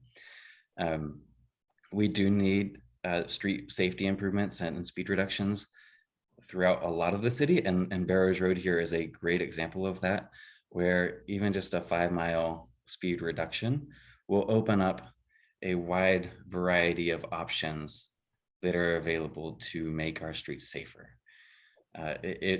As far as delays that it could cause drivers, like we're talking what, 10 seconds, 15 seconds? If it's an inconvenience that feels worth it, if it's going to save someone's life. I don't want to see people dying on our streets, getting injured on our streets, being afraid that somebody's going to drive through their fence or their living room. Like we can stop that from happening by having some good preventative measures and better street design. And taking this first step is a great way to be able to do that. So I'm in full support of this. Thank you for making space tonight, and I appreciate it. Thank you, Kevin. Appreciate those comments. Questions of commission? All right, thank you. As a planning commissioner, thank you for your time and effort as well in this, and being part of the NAC program too. So appreciate that feedback from there. Ms. Werner, next. Diane J. Hi, can you hear me? Yes, we can. Hi, my name is Diane Janze, Jantze. I have lived at 12999 Southwest T Rose Way, Tigard, Oregon, 97223. I've lived here since 2001, so over 20 years. I'm representing myself, and I am for the reduction of speed. And you might recognize my name because I spoke to the commission back in 2017 with myself and my 2 young Cub Scouts. And we were at that time concerned about pedestrian safety. My kids attend Mountainside and they walk to school. And by living on the south side of Barrows Road, there is not an access way that's safe, nor is there a sidewalk or a crosswalk at 160th for my 2 sons to cross the road to walk to school. And since I've been here, the traffic, this is the growth area of Washington County, so we have many more travelers. The road is really much more used than it was years ago. I did submit written testimony as well regarding this. I've submitted testimony previously as well, And I'd like to echo a start with lowering the speed as the first step. I am concerned about people making comments about rumble strips for the noise. My house does back up to Barrows Road, as does a lot of others. And in this meeting, I heard 3 speeding cars go through Barrows Road. So I don't have all the solutions. Back then, I proposed putting a little blink crosswalk at 160th for the pedestrians. And now I'm not so sure if, across an intersection would be better, because 14,000 vehicles a day is a lot. And for the comments of the inconvenience, I would challenge people to think that Shoals Ferry Road has had much more improvements for the people that really want to speed. We're a residential community that values going to Progress Ridge, respects the safety of our kids walking to school. And this is a multi-jurisdictional area that has not had a lot of police representation for issuing tickets. I'd welcome that, because they would find people. And so once again, I'm in favor of it, and I welcome the future conversations as we move forward. Thank you. Excellent. Thank you. Appreciate it. Other questions of commission? All right. And thank you, Diane. Appreciate that. And I do remember you coming and speaking and bringing their 2 Cub Scouts to do part of their badge work. So thank you.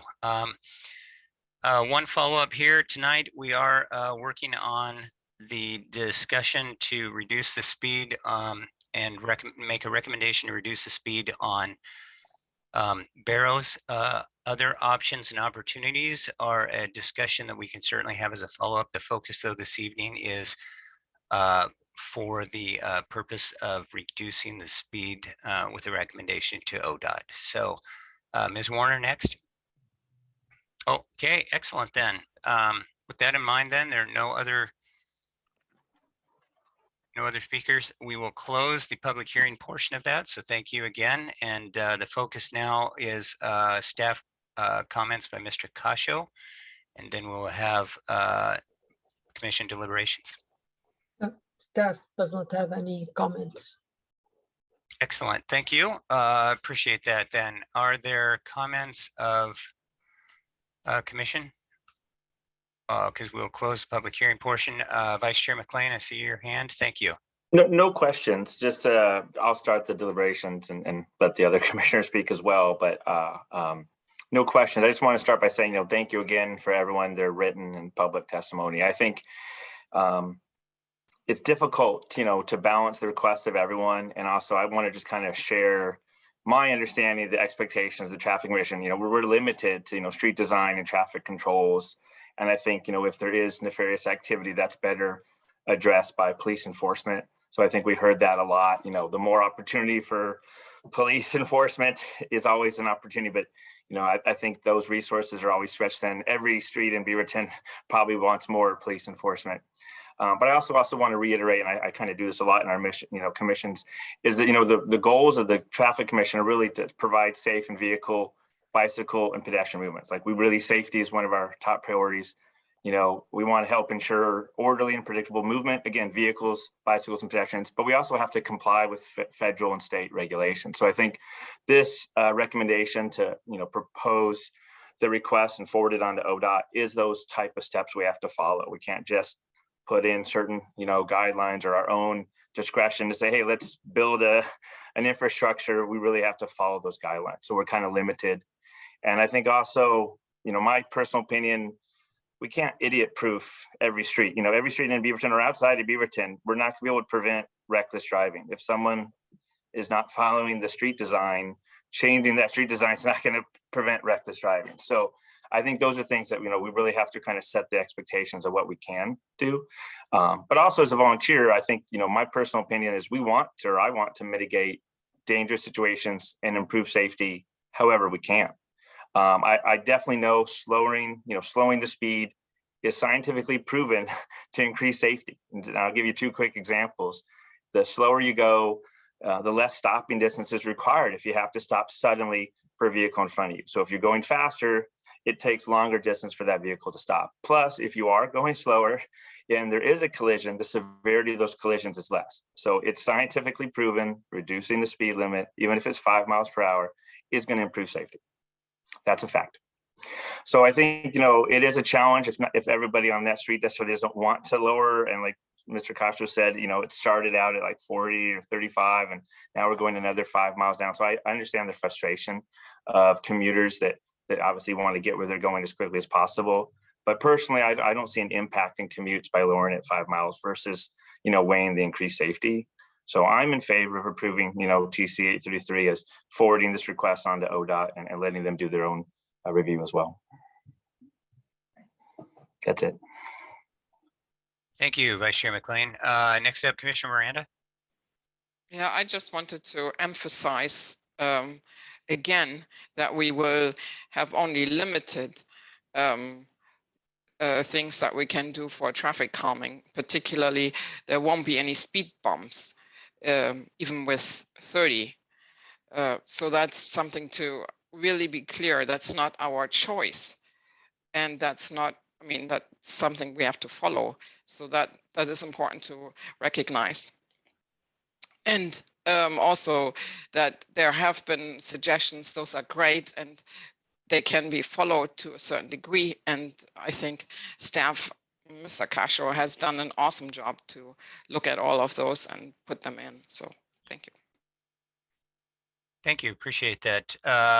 Commissioner Urbanski. I'm all in favor of increasing the safety of that street around the roundabout in particular, but I'm not in favor of reducing the speed limit for several reasons. Here's one reason. I'm trying to be objective here. This is the book I have when I joined the commission. And there's a report here from the Institute of Transportation Engineers, specifically on speed zoning. And it says why speed limits are put together, but then there's a section which says common misconceptions. And the public normally accepts, you know, the reasons for the speed limit. However, when emotionally aroused in a specific instance, the same public will often reject these fundamentals and rely instead on more comfortable and widely held misconceptions, such as, A, reducing the speed limit will slow the speed of the traffic. That's a misconception.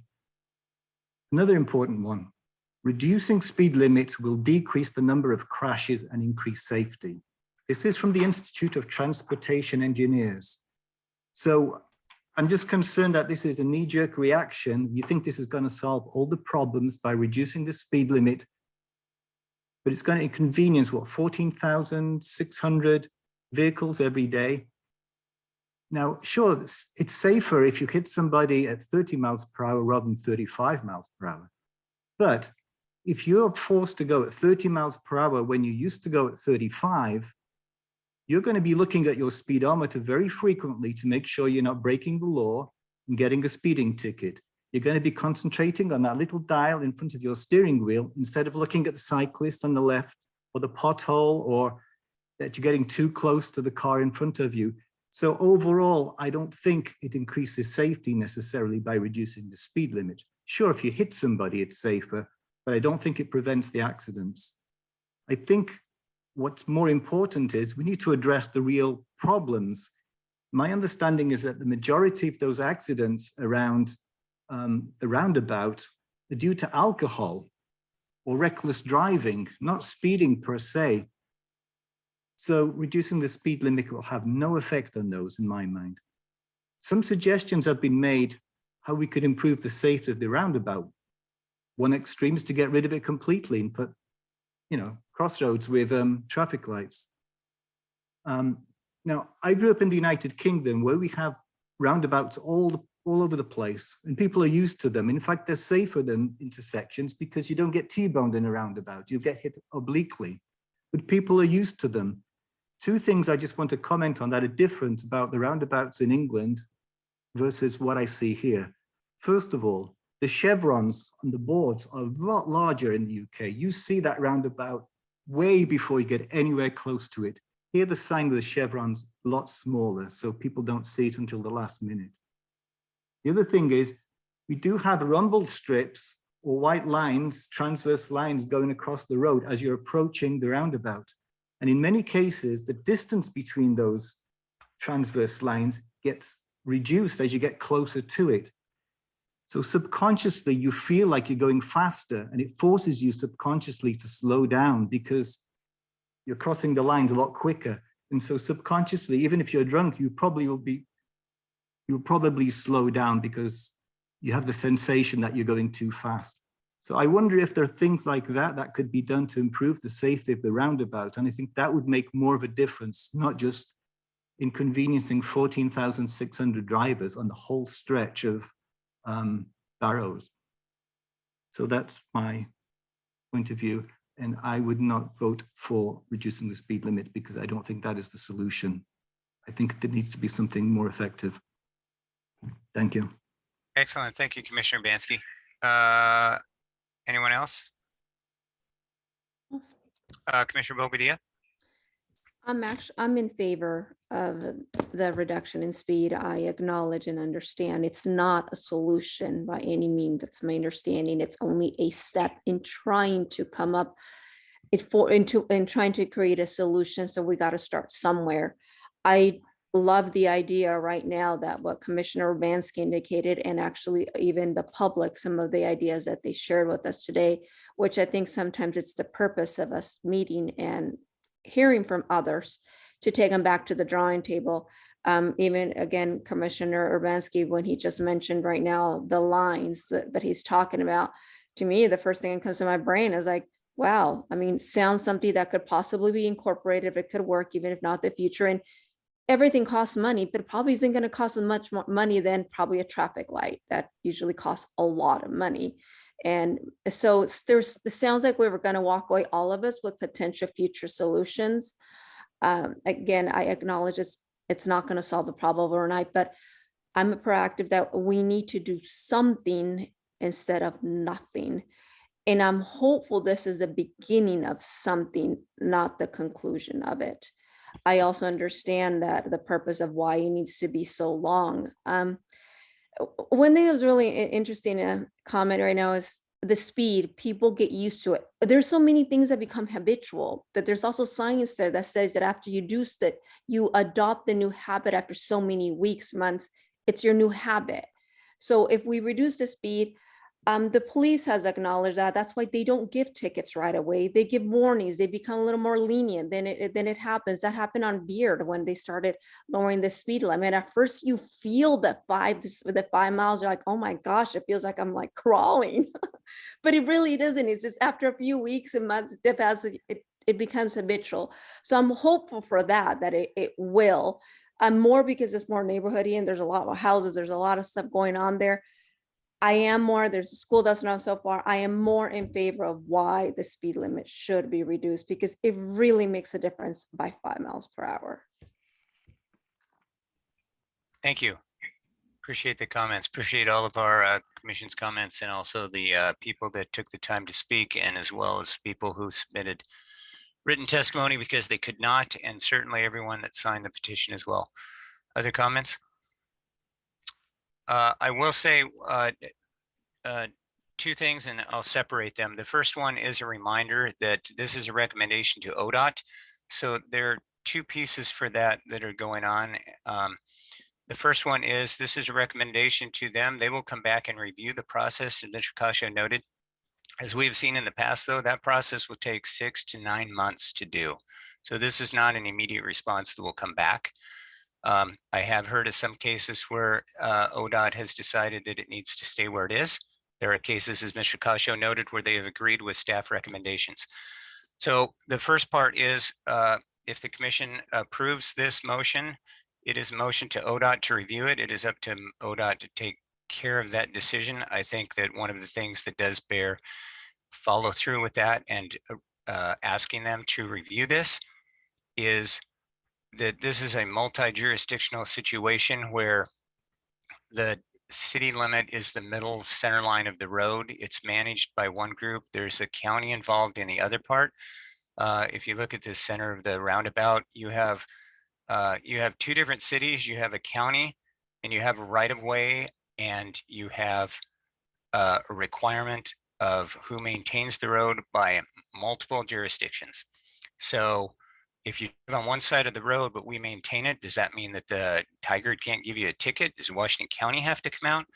So I think it's very important that we remember that this recommendation to ODOT is something that I think will help determine how this is all going to fall out. In the meantime, because that process does take 6 to 9 months, if the commission approves it, then I still believe that the neighborhood as a whole should create some sort of singular list and address each of the points, because as I read through many of the emails, there were comments and questions about, I don't understand why this isn't here. People have already asked that. Mr. Khasho has in some meetings already addressed why and why not. Certain situations can and can't happen. Why you do and what is allowed and not allowed under city code. So I applaud and appreciate all of the work of staff, but to keep asking the same questions, I think would really help for the community to put together the people that worked on that, some sort of question and answer that says this question was raised and here was the official answer. And if you don't have it, then let's ask it and get it through. So there are two different pieces that can continue and the conversation can continue that is separate than this motion here, which is specific to a recommendation. Any other comments? With that in mind, then I would make a motion to approve as written a recommendation to, well, let me pull that up and do it the correct way, because I am not, let me pull this other one. I'm going to make a motion as written. So let me pull up our piece here, and my apologies to make sure that we get this correct. To traffic and here we go. Make a motion to approve as written TC 833 city traffic condition report for speed zoning on Southwest Barrow roads, to recommend to ODOT to investigate and review the speed to potentially reduce it to 30 miles an hour. I will second the motion. Thank you. So motion made by Chair Conway, seconded by Vice Chair McClean. Is there final discussion? All right, with that in mind then, roll call. Commissioner Moore? Aye. Commissioner Bobadilla? Aye. Commissioner Urbanski? Nay. Commissioner Miranda? Nay. Vice Chair McClean? Aye. And Chair Conway, aye. So motion passes 4-2, no abstains. And it will begin now. Mr. Khasho, could you please explain the next step specific to this traffic commission? Yeah, the next step, the issue will be before City Council, and it will be on consent agenda for final approval. After City Council approves it, which I'm sure they will, then we will submit an application for ODOT to start the review. And like you mentioned, Mr. Chair, it could take 6 to 9 months for ODOT to complete the review. The minute they complete the review, we will install the signs, basically, depending on what the recommendation is. And my gut feeling is saying that it will go through with ODOT, because they adopted this new methodology on setting speed limits in urban areas. So. Excellent, thank you. Commissioner Urbanski?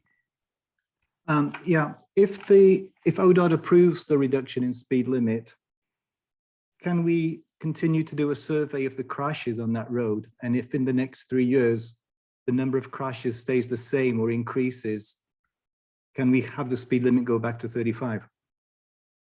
Because it make a difference. If it's the case, let's say there is an increase in number of crashes and they're attributed the speed, It depends. You know, you have to look at the crashes, what type of crashes to determine is it related to the lowering speed limit Right, or but not. now they're not related to speed. Now the majority related to alcohol is my understanding. So It's got a blend of both. But regardless, yeah, if there is an request to increase the speed limit, that is valid, and it could be brought to the traffic commission, and at the time we'll see what, if it happens, we'll see what the from the data we collect, we'll see what the results would be and what the recommendation would be. here's my concern. If in 3 years' time there are more crashes, we're going to have a meeting here and people are going to be saying we need to reduce the speed to 25 miles per hour. And so I need to have some scientific evidence to suggest that the speed is responsible for these accidents. And so I just want us to set up a priori how we're going to evaluate whether it's working or not. Because, you know, post priori, it's easy to make up these links which aren't causal. The crashes will be reported. If the crashes get reported, then an ODOT actually keeps the crash data for all agencies. So anytime a crash happens and it gets reported, it gets logged into the system, and that's how we get the crash data from. Also, whenever a crash report is filed, the police will get a copy of it too, and they'll send us a copy. Sometimes you have fender benders that people don't file a crash report. Those don't get, I mean, nobody will know about it. You know, they just drive and move on. But that's how we keep the crash data. And yeah, it will be you could get any time limit that the crash data is available. I guess all I'm saying is I would like to see an evaluation of whether it's having any effect or not. And for the data not to be turned around and say we need to reduce the speed even more, because it could easily happen. Okay, thank you. Thank you. Next was Commissioner Moore. Yes, thank you. I was on the cusp of abstaining in this instance.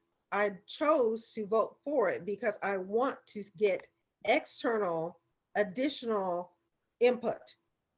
The fact that it's been requested by the people who live there is what was compelling to me in the first place. The voice of reason, I agree with you, Commissioner Urbanski. You're always the voice of reason. You have great weight in that regard for me. However, I do recognize that lived experience for these people is that they need to see something happen, and that they have requested this. They have continually, this is not new. Even before Jabra was working in this capacity, people have been very concerned about the ongoing issue as they see it. And it's not just one issue, as we talked about before. When we unpack it, we're laying the groundwork so that we can get enough insight. We need a consensus from not just what we have studied here at our level, but what the state can offer us as well, in my humble opinion, because I want to see whether or not, are we just tripping? Like you said, Mr. Urbanski, are we just going down a slippery slope? And they will tell us. I think that if it's unreasonable, we will hear such. I could be very naive in that regards, but that is why I did not vote against it, nor did I abstain, because I want this insight. I want to have more principled and scientific approach to this, as opposed to it's all emotional. Got it. We don't want to see anybody else die. We don't want to see any further angst going on in that community. And in a way, we are representing them. We're not city council per se, but I feel like we need to represent what has been requested. And if it's something that can be done, we're not saying we're going to change it. We can't change this speed limit, but we can request that it be studied. And I thought that it was a reasonable expectation that we can at least ask for it to be studied. That's all. Thank you. Commissioner Miranda? It's very interesting that Commissioner Moore said that, because I was on the other side. I was also, and then I said nay. And I also agree with Commissioner Urbanski with all the logic and everything. Obviously, I also did nay in the end. The point I why my nay is also there is I do not want the illusion that the speed limit of 30 will have actually will be the only or can be the only one measure, and it's probably not the measure that will change the behavior. So it's my thinking. That's why I went to nay then. But that is, I mean, I think that I find that really important that we go back and check it out and see how much that actually makes a difference. I mean, it will be difficult because hopefully there will be other measures that actually will have an effect, like Commissioner Urbanski had suggested, for example, the whatever they're called, those rough things, and and so you know, like it would be difficult to see if those actually really made the difference or the speed limit. So, but I think it's also important that we note that there is this. That we understand that speed limit might not make a difference, and we need to take that into other ideas and into other decisions we will make in the city, as well as the going down even further, like Commissioner Urbanski is afraid of. We need to have this difference there. So anyway, that's my 5 cents or Thank you 20 for that. cents. No, I appreciate that. I think one other thing to keep in mind as a reminder as well is that it is not a foregone conclusion that the speed limit will be reduced. So Commissioner Urbanski and Commissioner Miranda, and I think Commissioner Moore alluded to that too. Excellent points and excellent comment. And it could be that ODOT completely is already in agreement with what Commissioner Urbanski said, that this is not the issue. The root cause is some other part, right? I didn't really hear anything from OLCC chimed in.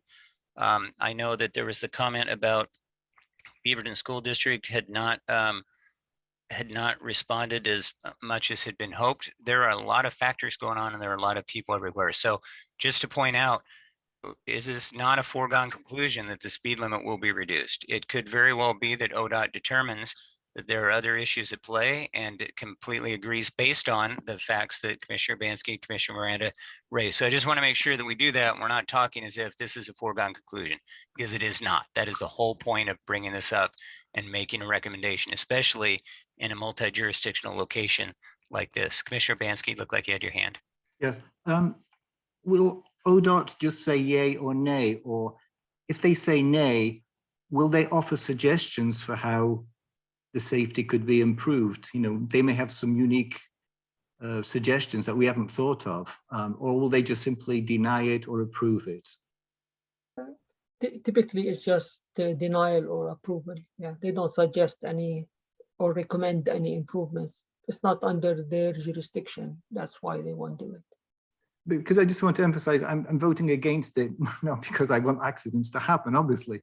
I'm looking for something that I believe will have a real effect. And I think just changing the signpost isn't going to make much difference to the people who are breaking the law right now.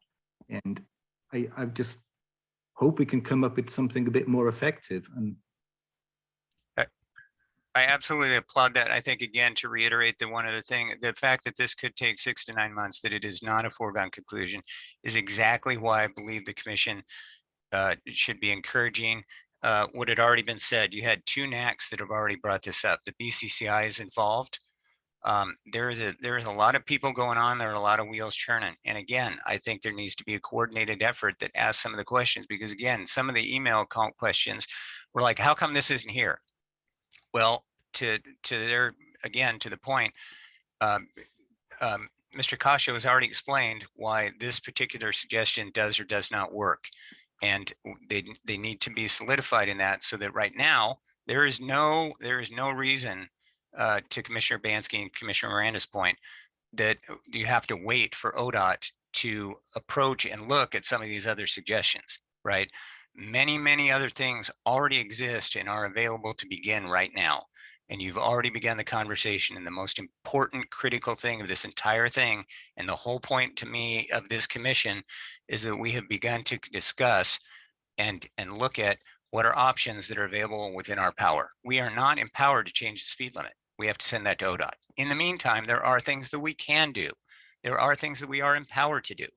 So the community right now needs to come up with a list of things understand what they can and cannot do, and understand what we do and what the commission can and cannot vote on and change from proposals by the city and the community and staff. And I think that's the key thing to remember. We don't have to wait for ODOT to come back to begin that. Absolutely do not have to. That's the whole point in this being the first discussion. It's exactly what we brought up last month when I said you need to go to the NAC. Let's get a conversation started, and you have. And so I applaud you guys for bringing that up and pointing that out, because it is absolutely essential now that as a couple of people said, wheels are churning and things are going. You know what? Then keep the momentum going and go to the next NAC meeting or go to the next BCCI meeting and have that discussion and find out what does and doesn't work.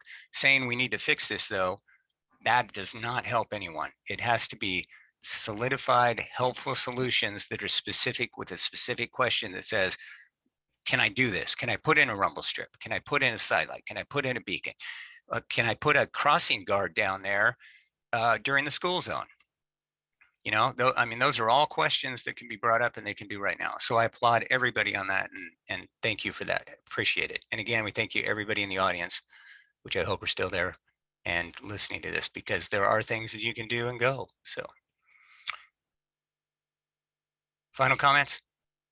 And again, I applaud everyone in the time it takes and the points that were made, both by the comments from the speakers and by this commission as well, because there's an excellent dialogue. And I commend Commissioner Moore for pointing that out.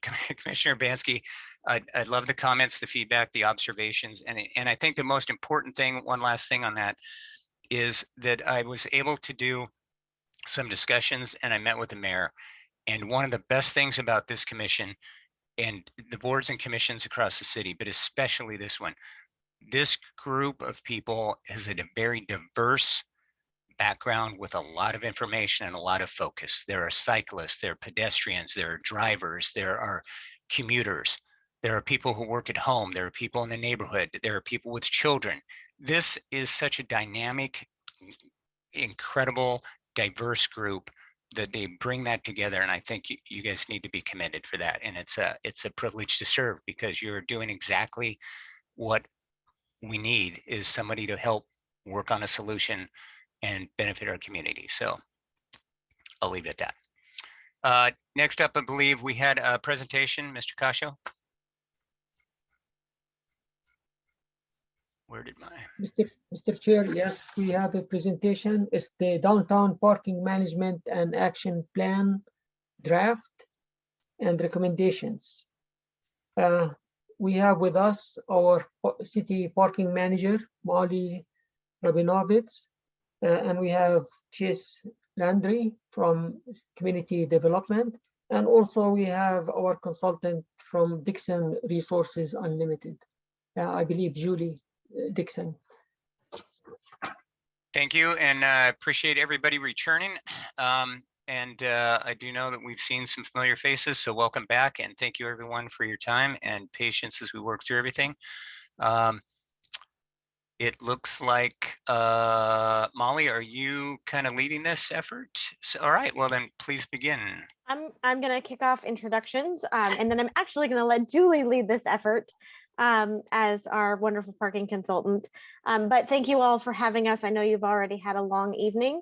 So we're coming to you today. We've come to you a couple of times around some of the activities that we're working on in downtown Beaverton for parking management.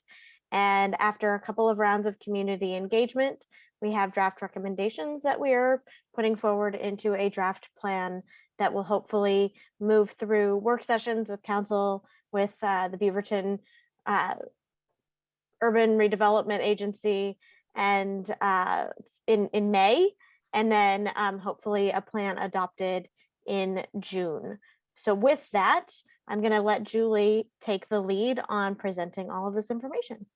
Thank you so much, Molly. And I think, Chase, you were going to share your screen. So as Chase brings up the slide deck that we have, again, I want to acknowledge, I know you've had a full night this evening, so we will be efficient with our time, but also making sure that we're thorough to give you guys a bit of an update. And I think it's also important to recognize that it's really been based on feedback from the last time we all talked with you all, and incorporating that feedback into tonight's presentation, so that when we talk about the Downtown Parking Management Action Plan. I'll probably refer to it as the action plan moving forward. And Chase, as you go to the next slide, I think one of the things that's really important to highlight is the fact that having those defined guiding principles that were truly based on stakeholder engagement and stakeholder feedback. And this is something that truly drives, no pun intended, really the action plan as a whole. And in reviewing those, important that we make sure that we come up with a sustainable solution, and not just a sustainable solution in cost, to make sure that we have a solution that basically is paying for itself, but also one that is sustainable towards the environment. And, recognizing the importance of all modes of mobility, whether it be pedestrian, bicycle, scooter, or car, or train, or bus. These are all factors that we want to basically make sure weigh in when we talk about an equitable approach. And also from an equitability standpoint, not only do we want to make sure that we have a balanced solution that addresses all of those modes of mobility, but we also want to make sure that we're considering the diversity of our community and making sure that the solutions proposed are equitable to all. And I think that that's important when we talk about the prioritization of the curb, is that we want to make sure that everyone has equal access to that curb. And I think that the one thing that the pandemic has taught us is how basically adaptable that we all need to be in our everyday lives. And that also goes for the curbside. And that's something that we want to make sure that any solutions that we basically move forward with are incremental. I think it's important to recognize that, change is consistent. And the fact is that in order to change our behaviors, it's something that we also have to do incrementally through a lot of messaging and outreach. And we also want to get the program to a position where we're making data-driven decisions. That's something that's also quite important, because I'm sure everyone can appreciate the politics in parking, and the fact that a lot of times we all have opinions or perceptions of what's too far to walk, or, how close should I be able to park my car? And the fact is, we want to be able to take those perceptions out and make sure that we can rely on the actual data to influence those decisions. And really importantly, is to make sure that we provide a positive experience in and around our downtown community. We always like to talk about making sure that it's easy, convenient, and accessible to figure out whether it is where I park and store my bicycle in a safe way, to make sure that I have accessible pedestrian access, and just making sure that the signage is in a way that it's configured so that people can really figure out what they're supposed to do. I'll talk about this in a moment, but the transparency of the program is really critical. We want people to know what the rules are because we want them to follow them. So that messaging is going to be really critical. And so what we really want to do is avoid those Band-Aid solutions and those temporary fixes. It's one of the reasons why we've actually spent so much time talking to the community members, including yourselves as the commissioners, is to really make sure that we're getting to the core root of the issue, so that the program, as we deploy it, is really starting to, I'll call it, move the needle when it comes to the end user experience. And we don't just want to push a problem from one side of town to the other. And so thinking about everything, whether it be the residential that's being developed in the downtown or those that already exist, the spillover effects from the high school or the farmer's market, but really weighing in all of those factors, knowing that we have the First Street Commons and then the need for short-term parking spaces. We've talked quite a bit to the community members about the equitability of the size of parking spaces. And so I'm excited to tell you that the messaging has already been heard, because already there's initiatives in the city to already proactively address those issues. And I think that that's one of the important factors that when we talk about the user experience, is that we want to make sure that as a community that we get to a place of being proactive rather than reactive. And that's something that when we really talk about this program being a customer service extension of the downtown, it really looks into those guiding principles, again, holistically, of how we're going to manage and mitigate these issues moving forward. So as we go to the next slide, Chase, we'll talk just a little bit about the progress that we've made. So I think many of you might recall that we actually initiated this program pre-pandemic. and threw a curveball, I think, as all of us can appreciate, but it did not stop us from getting out there and getting in front of our community members at a safe distance, of course. And some of you might have seen last summer, the Popsicles for Parking program, one that I have to really kudos to the staff for the original idea out there on a warm summer day and evening, where if you provided your opinion about parking, you basically got a popsicle for it. And so that was something that between that and our online surveys, we've generated a substantial amount of response. And I think that that's something that's really critical, because when we talk about wanting to make sure that we have an effective solution for the downtown, having that comprehensive response really does influence to make sure we're finding a right size fit for the community of Beaverton, and really taking into account what their prioritizations are. And then that draft of the action plan is something that is really intended to provide those incremental steps. And most importantly, I always like to highlight that this plan is a living process, and it being adaptable. And sometimes people ask me, well, how long is it going to take to deploy all of these recommendations? And honestly, it's driven, no pun intended again, by the community in terms of how fast it goes. There's some cities that never get past step 2 because step 2 is what works for that particular community.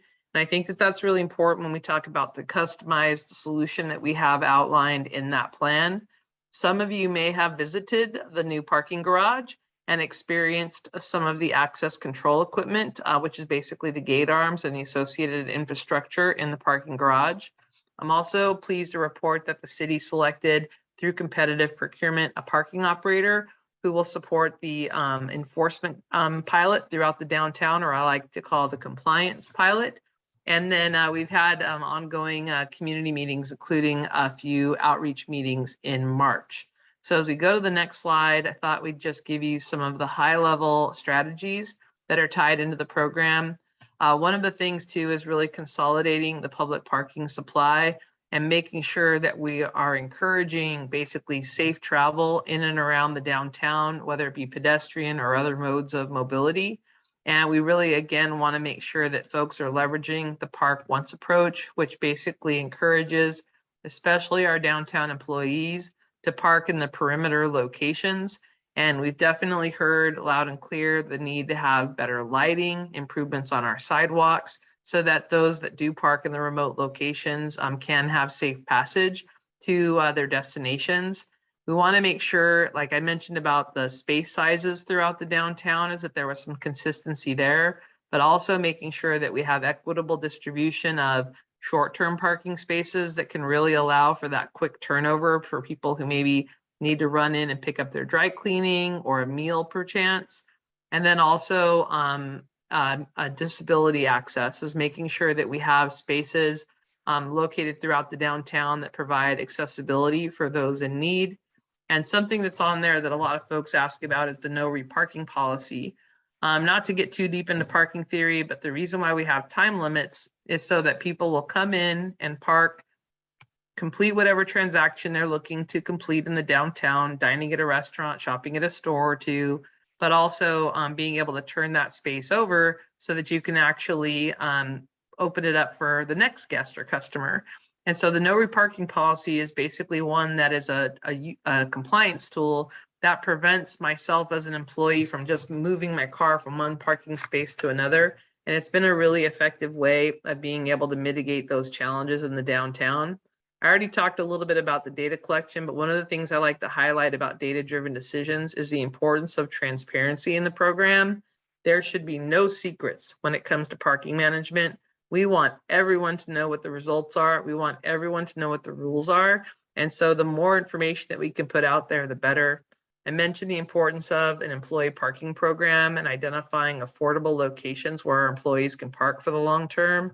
And several community members have identified the private parking locations throughout the downtown. I'm pleased to report that there's already several participants in this program where they've provided their parking lots to be available for public parking. And our hope is that we can continue to pursue those opportunities and leverage this plan into incorporating more availability. And I already mentioned the outsourced parking operator, but the consistency of enforcement throughout the downtown You might be surprised to know that one of the top rated items on the survey was the request for more enforcement in the downtown.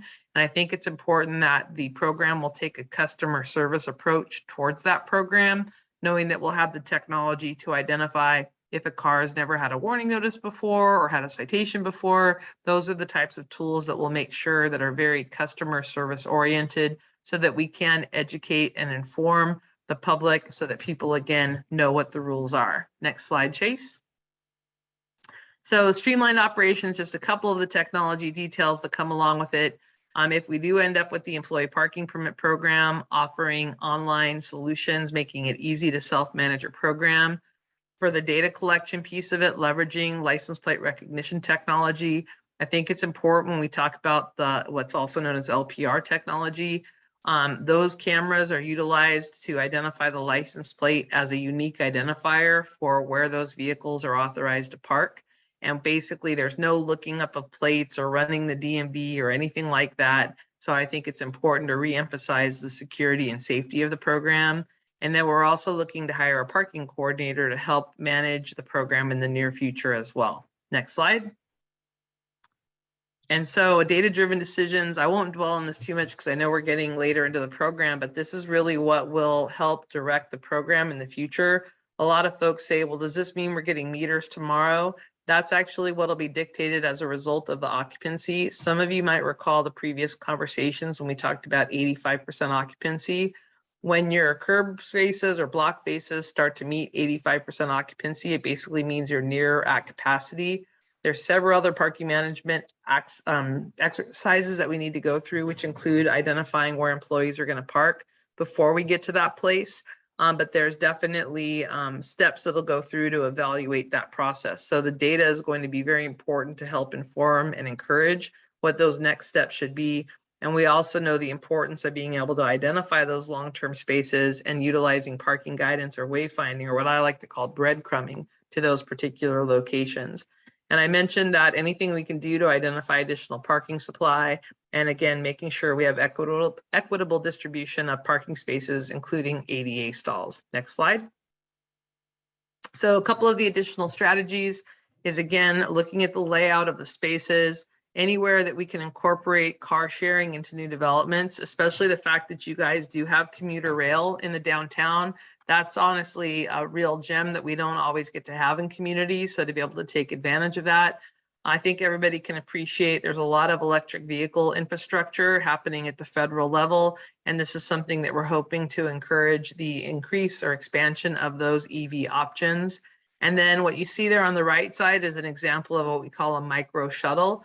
And so I know we've heard a lot of concerns about safe passage across the major arterials or the highway, and to make sure that folks can get around the downtown safely and conveniently. And in support of the Park Once approach, micro mobility like this particular shuttle is something that we think could be advantageous.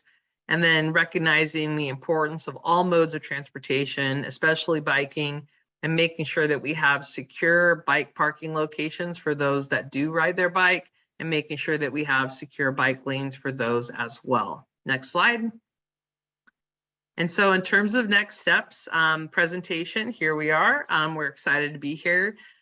Getting your feedback or critique or comments is something we would greatly appreciate. And then the anticipation, as Molly mentioned, was being able to go to council for what is called adoption of the plan. But what's important about the adoption of the plan is that doesn't mean they're saying we're going to do everything in this plan, but it basically serves as the guideline. And then staff brings implementation packages forward for adoption, which can include the municipal code updates and any of the other initial strategies. I think it's really important to reinforce when we talk about the timeline is that everything really is dependent upon the data, staff capacity, and budget. And that's really how everything really ties in together in terms of, when and how fast this type of stuff happens.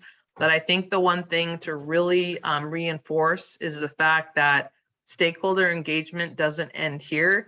This is something that when we talk about the action plan, stakeholder engagement will continue, and receiving feedback will be critical. So as we move to the next slide, you'll see the contact information for parking at beavertonoregon.gov. It's a tremendous resource. So for comments or feedback from anybody in the general public, please be sure to use that as a reference. Feel free to send your comments or feedback. It is something that is actively monitored. And our hope is that we'll continue to leverage that particular email address throughout the program moving forward. And also on the city website, all of the information associated with the program is also included there. So with that, Chase, I think we can end the share screen. And we are definitely here to answer any questions and receive any feedback. So thank you. Thank you. Appreciate that, Julie. Commissioner Urbanski? Yes, Julie. You mentioned bicycles and cars, but I didn't hear anything about motorcycles or scooters. And the reason I bring it up is because, in case you're not aware of it, but like Oregon Health and Sciences University or Portland International Airport, they have free parking for motorcycles and scooters. Partly is to encourage people to go on those vehicles. And also because they take up much less space than a four-wheeled vehicle. It's also better for the climate, you know, it's less polluting. And plus on a motor scooter or motorcycle, you can actually take a passenger with you. On a bicycle, if it's raining in the winter, it's dark, you may not want to go on a bicycle. You may not be healthy enough to ride a bicycle. So I would like to propose that maybe, if you haven't thought about it, to have free parking for motorcycles and motor scooters. Oh, thank you for that. Yeah, thank you for that feedback. I think one of the benefits too, when we talk about the on-street assessment in particular, is being able to look at that right sizing of the spaces so that we can also potentially have designated, I'll call it two-wheel transportation parking spaces. Because I think one of the challenges that often comes up too in a downtown core is when a motorcycle or scooter does park in a full size car parking space. Yep. So I think that the opportunity to find that balance is absolutely something as we talk about the assessment of the layout. And Molly, did you just want to touch on the motorcycle or scooter parking in the garage as well? She's saying yes. I had to unmute myself. Yes. So thank you for that, Commissioner. We hear you. And first of all, right now, the only paid parking is the garage, in the new garage in Beaverton. And as Julie mentioned, paid parking is a strategy for parking management. It is not the strategy for parking management. And there are a lot of other things that we would probably try with community engagement involved in all of it to come to that conclusion. But as far as motorcycles and scooters go, so there's the on-street, as Julie mentioned, looking at the size of the spaces, looking at designated spaces in the new garage. We specifically added motorcycle only parking spaces. There are 5 of them on the 3rd floor. So parking starts on 2, and then I think the 5 spaces are on 3. And we did that because we recognized that there were spaces in the new garage that could not be used by regular vehicles, and that the corners, and then we had a demand for that. We've seen it, so we wanted to make sure that we were able to incorporate that into the garage. So they are in one corner. That doesn't mean people won't use the other corners as well, but we have already tried to build that into our newest infrastructure, and we'll continue to do so as we move forward. Okay, thank you. Thank you. Next, Commissioner Bobadilla. I just wanted to chime in, and Commissioner Urbanski, he's right. And a good example of that is also like the Portland Airport. They actually, people that do certain better type of transportation usage get better access, much easier, quicker. They even get it free undercover, those kind of perks and things like that. So it's like better access for them is not necessarily a bad thing, because at the same time, it motivates people. Same thing with the bicyclists. It's like motivate people to want to do that instead of, let's say you're going to put it on the 5th floor. I mean, kind of like, let's hide you away instead of giving them priority access. The other thing I was going to ask is there any saving space area for potentially future charging stations that's coming quicker than we all want, are trying to acknowledge that or not? It really is in the next 10 years. Statistics are that most everybody around is going to be owning at least a vehicle by then. So Commissioner, I really like your use of the term motivator, because I think that that's definitely one of the positives when we can incentivize folks to leverage alternative modes of transportation. So I think that tying into the bigger solution absolutely is really encouraged. So I really love your way of thinking there. And on electric vehicles, definitely part of the plan. Interestingly enough, on one of our previous community meetings, we had folks talk about like, why is the EV always right by the door? And we had to explain that a lot of times because of retrofit, that's where the power source is. So it was really interesting because we really have heard both sides of the coin, but the opportunity to incorporate EV is something that we know will be important, and also a lot of the funding that's coming as a result, you know, from several grant programs. So definitely a part of the project for sure. But especially because this place is newer, I mean, I would hope that when creating it, when you guys are already being forward thinking about it, versus a lot of the other structures are, you know, it's after the fact. So you're right, this is where it's going to be the best way and the most economical sense. And you're right, I mean, it's coming. Hopefully, I don't know if this is really a question for you, but just setting it out there, or maybe it's for someone else there at the city of Beaverton, but someone needs to be honestly catching those dollars that's going to be able to get us those charging stations and monitoring it, because it's just going to go like that. And unless we're chasing it, we're not going to get it. Yeah, and I'm going to throw in there, you're absolutely right. So there's two other things that we are following in the city. So we did include EV infrastructure in the new garage.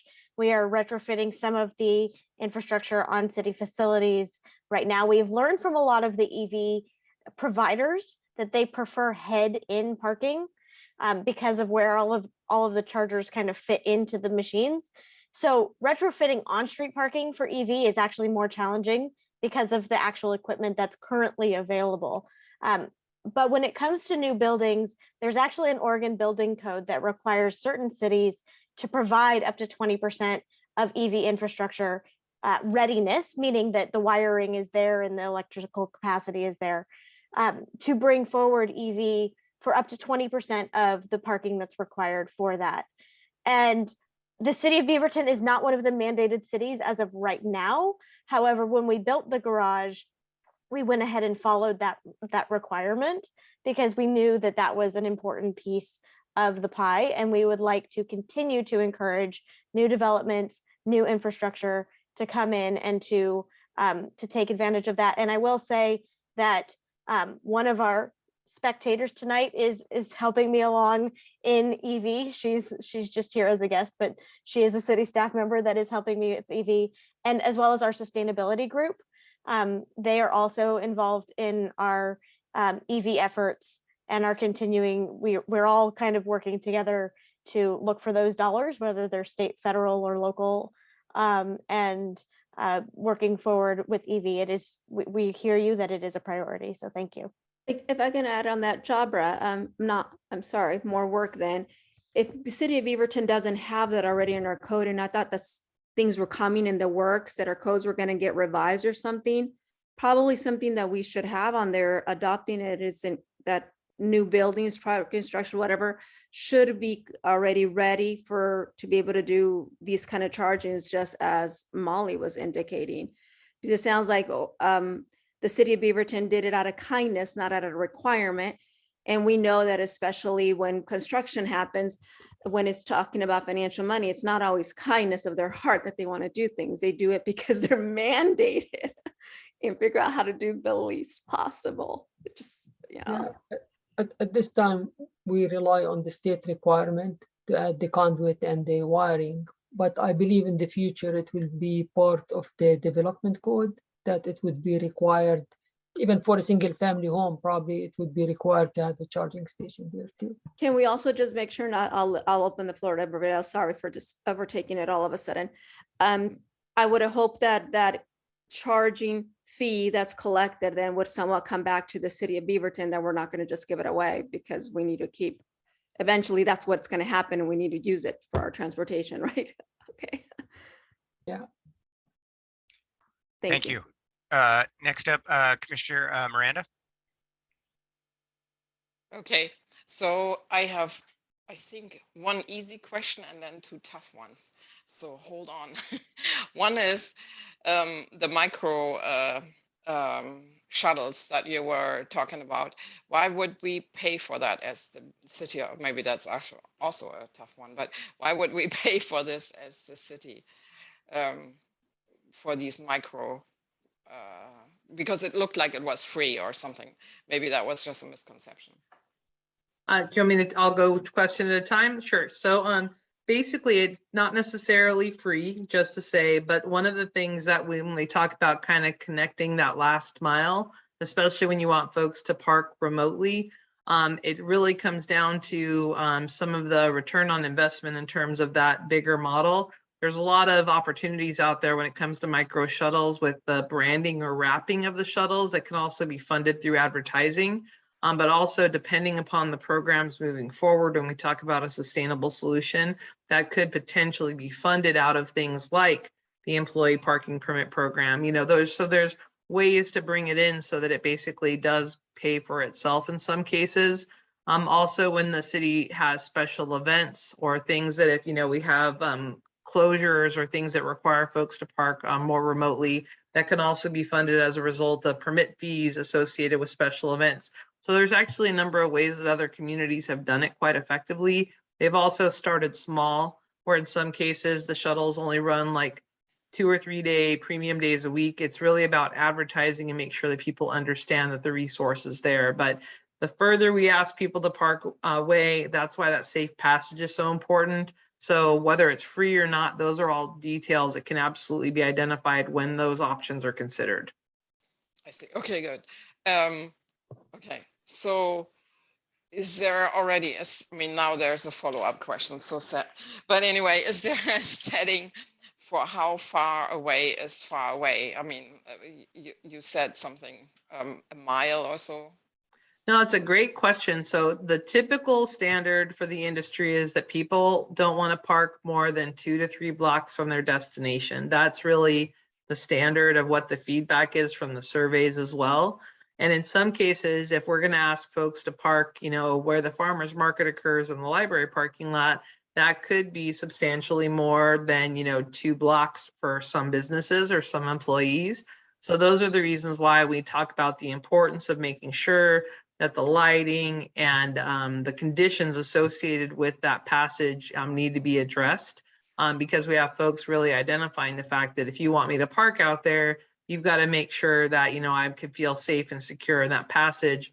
The same has come when we've talked about the garage. You're like, well, I don't want to have to cross the highway to have to get, you know, to my destination. So there's a lot of factors that tie into there about how far is too far.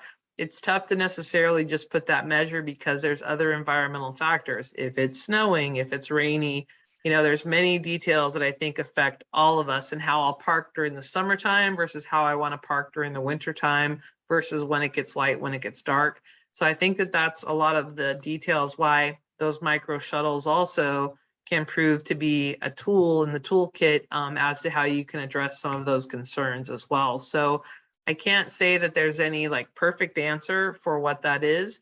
And it does vary by the person and what their capacities and abilities are as well. But we know that in general, folks say about 2 to 3 blocks. Okay, thank you. And then the other question I had, you said something about there was another person being hired for management. The parking coordinator.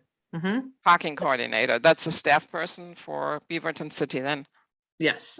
So I'm going to jump in on that. That is, when we look at the extent of this program and all of the efforts that we have going on right now, we have identified the need for an additional staff member, essentially somebody that would work with me and some of the other folks on the city team to make sure that all of these existing programs keep moving forward to the best and highest capacity, and that we then have the data to then look at all of these new programs and see how we need to implement them, and then also work together on those.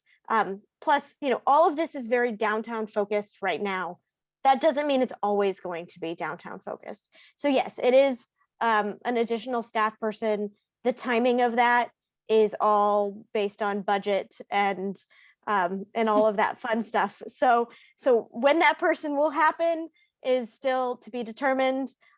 If it were up to me, it would happen sooner rather than later, but it's not entirely up to me. So we're putting it out there because we know that we will need ultimately more hands-on to make this a really effective program.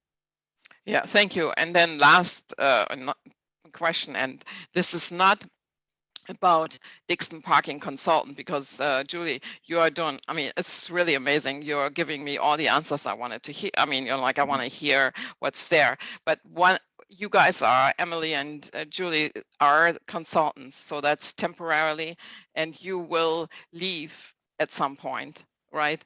So Molly, who's going to pick up after them? Well, so that's a great question. And first of all, and how long are they going to be there? I would have to say that Emily and Julie and the DIXON team are amazing, and we did get their participation or brought them along with us through a full procurement program. As I go through all of my budgeting every year, I always think about the need for the support of consultants and the need for additional outside support.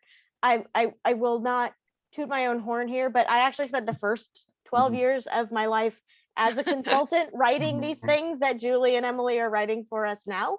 And so I feel confident that with the team that we have on staff and the resources that we have outside, that we can continue these programs forward. And I will say that Julie always promises me, I'm not going anywhere. So I will say that, you know, she and I met 5 years ago when I joined the city of Beaverton. We brought her on 2.5 years ago. She was providing me with her insights well before that, and has made an amazing team until then. So, you know, until she was officially part of the team. So I will say that I'm not concerned. I know that we've got some great support in our and some great resources available to us both within the city as well as outside of it. And Commissioner, I just want to reassure you of the fact Molly's absolutely right. We don't disappear, and we'll always be there to back up the project, even when the term ends. And so just never be shy. And if there's something that you need to reach out to us for, you know, just give a shout to Molly and or team, and we'll definitely be there. Like that's how we roll. It's just how we do. And Molly and Chase and team know that they can call upon us anytime, even after our contract expires. You all have my word on record. So to know that resource is available. Excellent, thank you. Commissioner McClean or Vice Chair McClean? Thank you. So first, yeah, thank you very much for the presentation. It's great to know that email address for future questions or comments. This question I have is more of a curiosity. Have you communicated or do you envision working with any other neighboring cities? Like, for example, the permit specifically, if I'm commuting to Hillsborough or downtown Portland or downtown Salem, there's different permit programs, there's different parking apps, like the Parking Kitty, you know, is one city can have a different app than another city. And then also partnering with employers. I know a lot of employers like, you know, Nike, Intel, Columbia are trying to recruit, and they're being, you know, they're trying to add competitive resources. Where if you work for my company, we'll provide you, permit wherever these cities, you commute to. So I'm just kind of curious, have you communicated, or do you envision in the future partnering with any other type of cities or employers for that type of parking controls? Sure. One of the first. Oh, go ahead. Can Sorry, I go first, Julie? You go ahead. Okay, so for starters, yes. So I'm in regular contact with Portland, with Eugene, with Salem, with Hillsborough, with Tigard. We've all collaborated. We talk about parking rates. We talk about parking code. We look, we're pretty aware of what's going on in surrounding cities. We've got Metro kind of, overarching, having its rules and regulations that we're working with. And it's really important that we look at that consistency. Whether or not we would adopt Parking Kitty, I feel like we have some community members that are kind of like, we want something that's ours, but we also understand that idea that it's something that people are familiar with. They know how to use it. They already have it on their phone. They don't want another app. So things like that are things that we are definitely thinking about as we move forward in any of these strategies. Permits are a little bit more complicated because mean, as you know, in Portland, it's like neighborhood specific. So it would be really hard to be like, hey, you can have this permit in Hillsborough and it's the same one in Beaverton. That's a little bit more complicated. But in terms of just trying to make sure that kind of everybody is adopting best practices and collaborating, that is very important to us moving forward. And I think the only other thing to add really is that if and when, at what time you all introduce potentially paid parking initiatives, the technology has advanced so significantly, even just through the pandemic, that the opportunity to provide these multi-platforms, again, whether it's Parking Kitty or not, the neat thing is that these different parking applications are becoming almost like the variety of credit cards that some of us have in our wallets, so that it really becomes what is the best fit for you as the customer. So being able to have that multitude of payment platform opportunities is something that I think you'll see increases significantly as the year goes on. And you really start to see that for anybody that's visited a European city anytime in the last 5 years.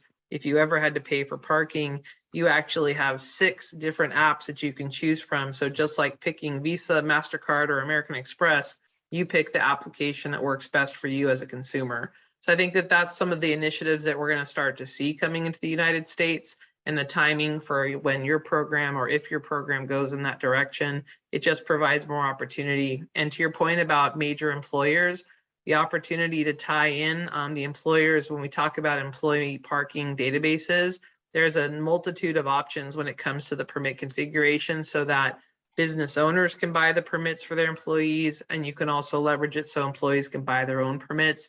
There's no mandates per se to that, because it does come up to the individual employer.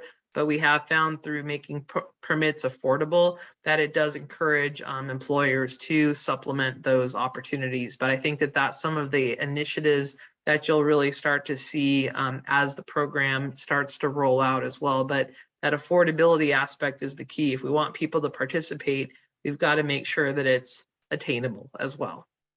Thank you. And yeah, I think those are great points, Molly, about the shared collaboration. I was more also thinking about just shared resources. You know, I can see each city investing a lot of money in technology and resources, parking coordinators, and it'd be nice if some of those costs can be shared across agencies, especially if they're partnering with each other. So thank you very much.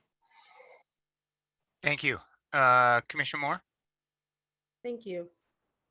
I have found in my work, I encounter women because I work in a women's clothing store.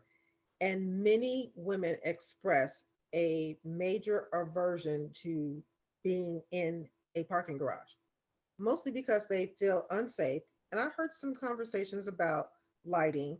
I was curious as to whether or not there were, of course, probably some cameras involved, but a physical presence of some type of security would be go a long way toward having people not feeling so uncomfortable about the parking garage. Is this something that's already in the works? I did not hear about additional staff being brought along for that, or is it something that we could farm out? Yeah, so that was a wonderful question and a great point. As somebody that is not relatively petite, I am petite, and I don't like walking in parking garages by myself late at night either. I would say that for our garage, like the new garage as the best example, we have cameras on almost every corner, every elevator, lobby. So we have cameras, and each of those cameras actually has 6 of its own views. So you get like 42 views on every floor. And then we have 24-hour security on site.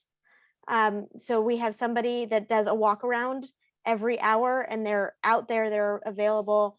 In addition to the security, we also have, Julie mentioned SP Plus as our parking ambassador program. They are also our managers of our like nitty-gritty detail operations in the garage. They are on site 7 days a week during the day, not so much the overnight hours, but during the day. And so we do have an active presence. The lights are all motion censored, so they come on relatively, as cars or people pass under them. As far as the parking ambassador program into sort of the downtown area, like the more on street. So we've got our improved routes to parking program that has been funded and is underway. In fact, We had a whole bunch of new lights installed yesterday on the street. So that was a really exciting addition to the program to help with some of the pedestrian lighting at night. They're also looking at sidewalk sort of materials and conditions. They're looking at landscaping that might be slightly overgrown or that might make people feel like, I don't really want to walk by that. Should I cross the street? And then the parking ambassador program itself, the whole reason we call it compliance and ambassadors is that they're not just there to issue citations. It's one of their jobs, but it's not their whole job. Their job is to help people find the appropriate parking for them. It's to help them feel comfortable that there is a presence on the street that's keeping an eye out on things. They also have the whole enforcement program for downtown is through a joint agreement with our police department. And so those ambassadors are also going to be able to know, okay, you know what, maybe this is outside of my realm of responsibility or authority, but I'm going to bring in the appropriate folks to help out in those situations. So that is, it's not perfect, but it's a move in the right direction. And you know, we're doing everything we can, running a 24-hour garage, running you know, these new programs in the sort of the old town area of things to try to make people as comfortable as possible. And when I say safety and comfort, a lot of it is perception. Like we don't have a lot of proof of crime, but people feel what they feel, and that's really important, and we want to address that.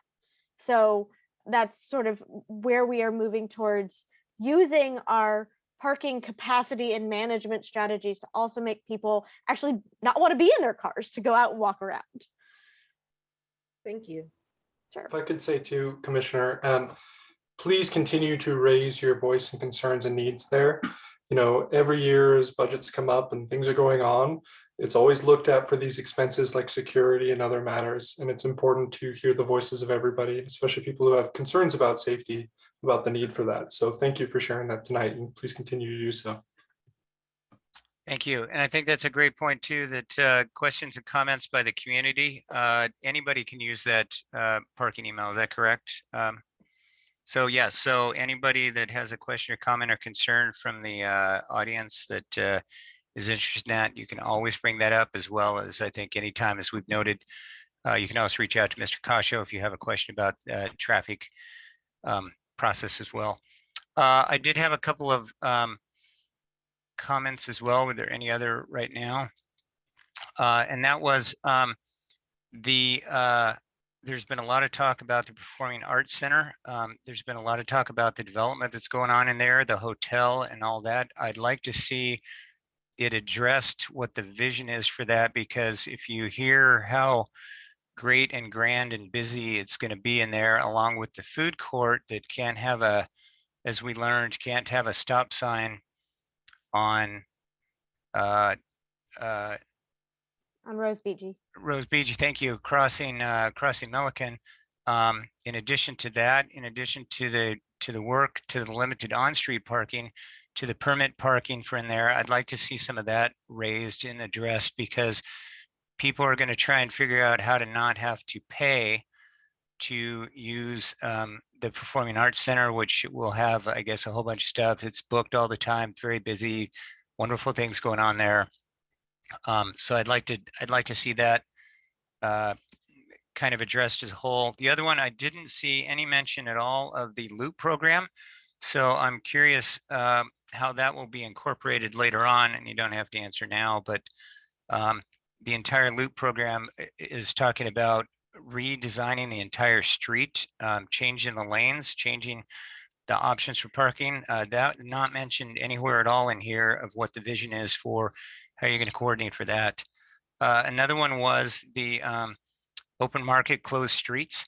The grant program was not mentioned at all, that we're willing to pay $15,000 to $25,000 for somebody to build a patio in my parking place, which is going to reduce the storage allotment as well. I did not see that mentioned anywhere at all. And the fact that when I went down When I went down Watson, there's the entire block. There's no on-street parking in that entire block anymore. So I think it's important that when you talk about the transparency, that we understand some streets have no parking at all because we put patios in. That program is going to continue. We're encouraging that program to go on. The open market program was I think that presentation said it was phenomenal, and people want to keep those streets closed. Those are entire streets being closed.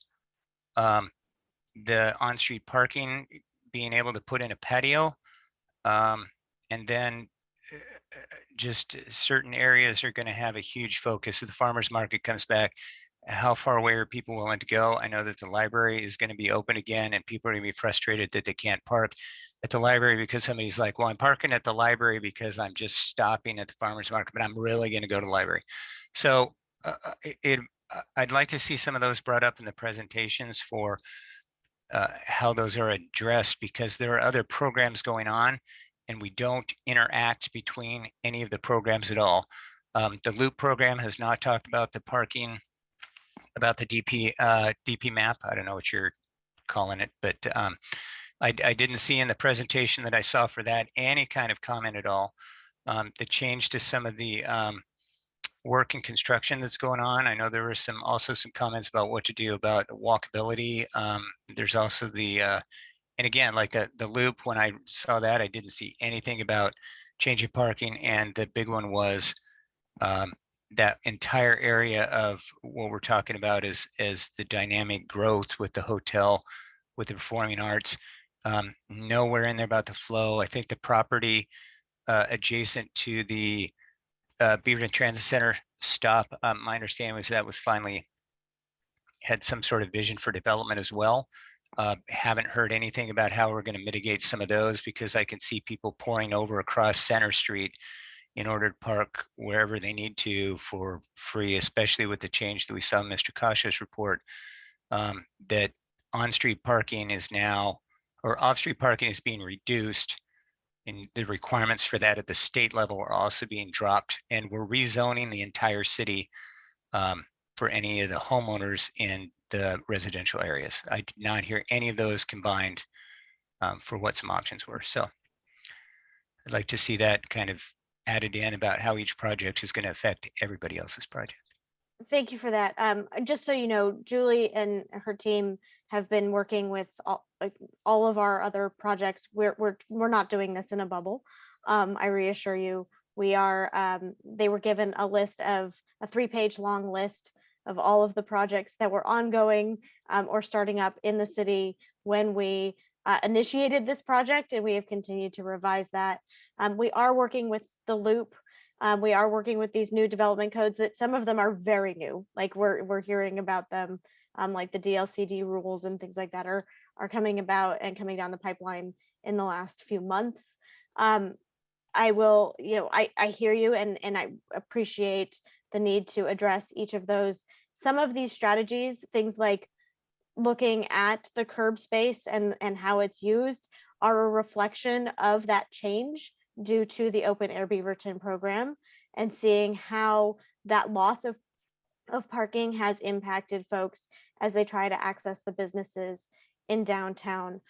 So the other piece of this, though, as we talked about, was that really the best way to create a parking management program is through data. And we really, really, really want to have the right data to say this is the right program to put forward. And so in some cases, we can do that early. We can say, okay, well, we know that if we're going to close off parking, we need to think about limited mobility folks who we might need to reprioritize where those parking spaces are, so that if their closest space has been removed from Open Air Beaverton, we can maybe look at the next space over and prioritize that. It's looking at EV infrastructure, it's looking at all of those things. Some of it, unfortunately, just based on how parking works, is a little bit reactive.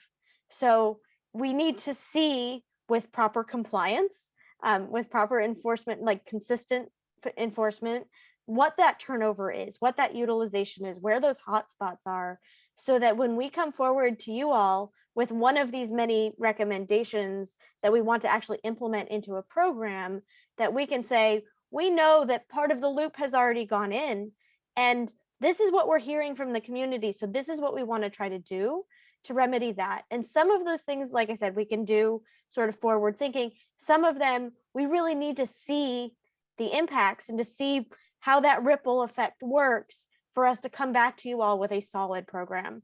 And so it's not, I keep saying tonight, it's not perfect, but it is, we are absolutely considering the impacts of these other programs. Parking is one of those things that you all know as well as I do. Not everybody's going to be happy with whatever we put forward. There's always going to be somebody that says that's not what I want to see out there. And so we are doing our best through those thresholds, through that data, through the compliance program, and through our development codes to try to bring all of that together. And we will talk about how this is not its own being, that it is not mutually exclusive from any of those things in that plan. In trying to keep this short, we went straight to the recommendations. But thank you for that feedback, and we will continue to move forward, and we will continue to work with those programs as well. And Molly, I was just, oh, I'm sorry, Chair. I was just going to go add ahead. the one thing that you added to about the Performing Arts Center is tying in what we'll call event-based management is really an important part, and also the tie-ins to the tickets, the season ticket holders. There's so many factors that went into that original design as well, just from ingress, egress, impacts for traffic control. And just to reinforce what Molly said too, all of the different plans that you highlighted, again, tonight we were really just trying to focus on the recommendations, but that tie-in and that integration of the solution holistically is definitely written into that plan. And the adaptability and what Molly said, that's why I muted myself, because she started to say exactly what I was going to. The data is the key, and having those measures today that we can then evaluate against, because as closures happen, as other developments occur, that's really going to be your driver of where you need to make adaptations or where you might need more inventory. Those are all factors that really go into the bigger picture for an adaptive program. Right. And I think, and thank you for that, Julie. I think the only thing I had for that, Molly, was that when we've had a couple of presentations, we've had this presentation as well. We've had a couple other ones. And in each case, I think it would be helpful to this commission when there is the input that the other project is putting in, and not to single it out, but there was a business in the paper who is moving and relocating to another location in the city. And they specifically in the article commented that parking was an issue, yet the entire street in front of that business is no parking. It's a patio on street. I don't know what you call it, but so it would be helpful, I think, to not just mention it, but to have those other groups feed into that in their presentation and their comments and what they think this is going to affect. Because I understand you need data, but there is definitely some sort of interaction between all of these projects that are going on, because there's more than that, and we don't own half the streets, right? I mean, Beaverton, Hillsdale, Farmington, Canyon, it's TV, it's a giant problem getting across. It's part of the thing that Loop is doing, but there's no parking allowed on there. Those kind of comments and that feedback, I think, really help this commission, because we get a lot of different things from a lot of different sides. And to Molly's point about you can't make everybody happy, that's great, but they need to understand what the influences are and the impacts, because you've got somebody else saying, hey, it's great that we're closing all the streets and people really love it. Well, do they? Because the business right across the street from the person that said that, or the business that said that, without going into names, had to move because they don't have any room. And they did cite in the article specifically, parking was an issue. So I think it's a key and imperative that we bring that in and make sure that the other programs have a chance to comment, but those comments are included in someone else's presentation as well. So thank you. Anything else? All right, seeing none then, that is that the end of the Molly, is that the end of your presentation? Okay, perfect then. With that, we will move to the final step. We have new business and old business. Mr. Khasho, is there any new business? I have a couple of items for new business. I'm sure you may have heard through the media that we had a fatality on Hall Boulevard at Farmington, or Farmington at Hall Boulevard. We had a pedestrian got hit in the crosswalk. The pedestrian was crossing Farmington, and the vehicle hit the pedestrian, and it was a hit and run, and they took off.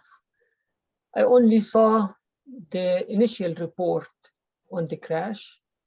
They say, yes, the ped was found in the crosswalk, but they don't know exactly how it happened or what the signal indications were, or no witnesses actually saw exactly what happened, the detail of it.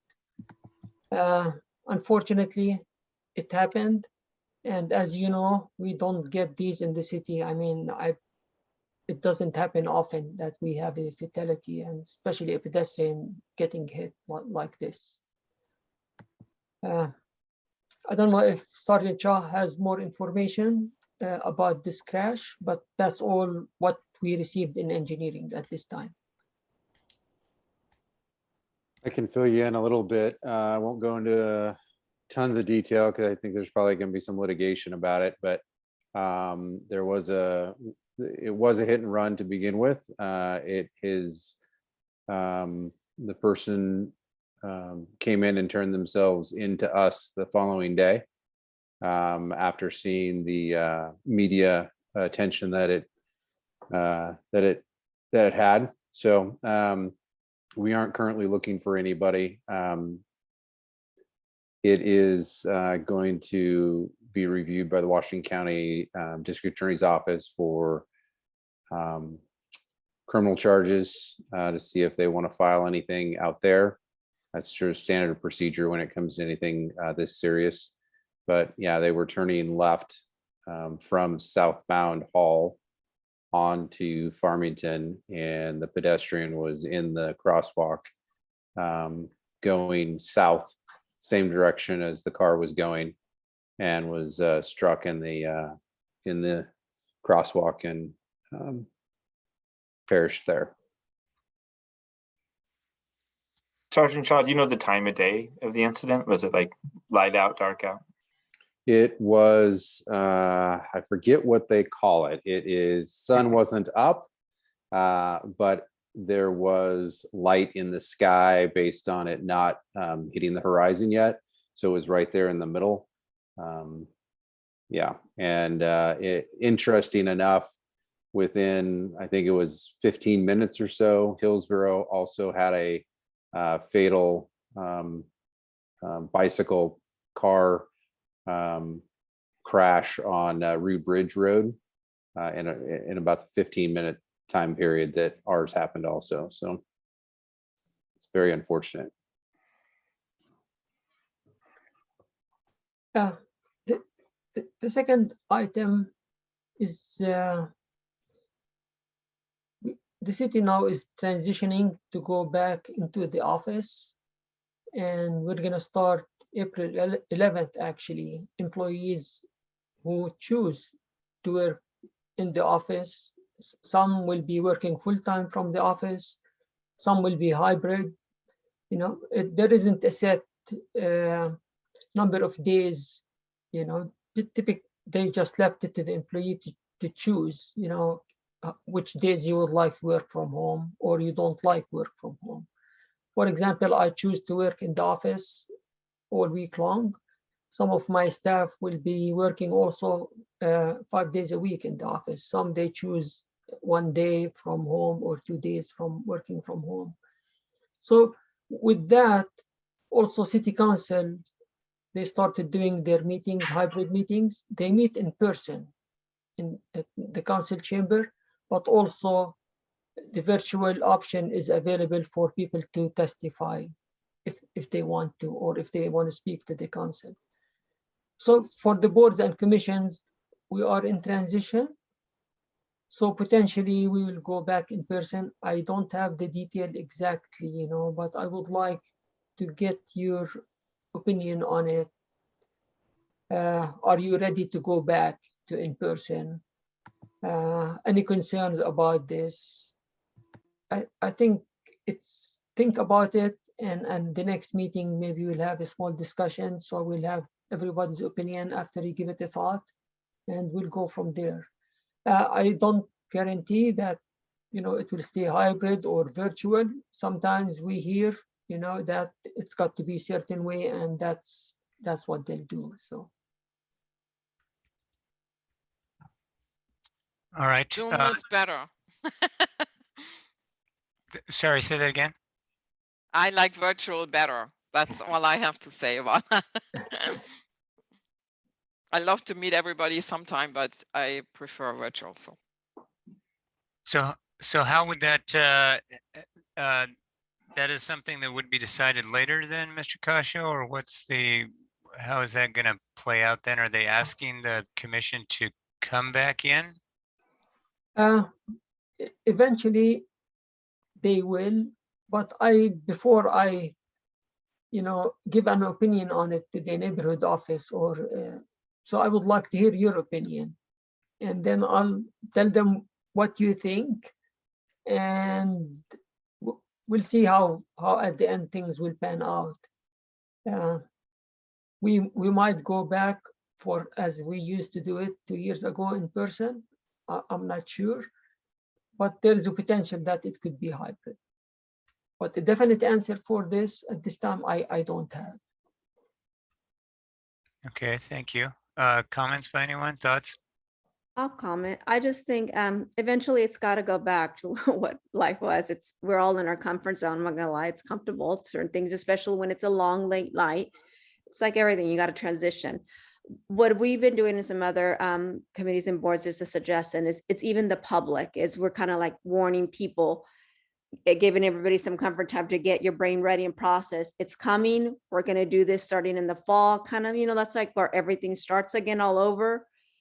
Just even the public, like we're going to be opening our doors fully by this time. So people start knowing and registering it again, because a lot of people, I can tell you myself, then again, we're in a new habit, right now, even the public.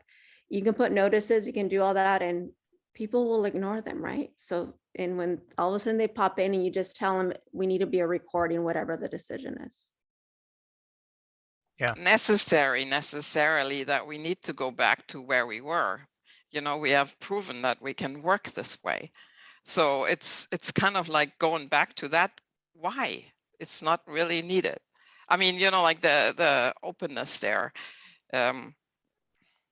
Either way, but yeah.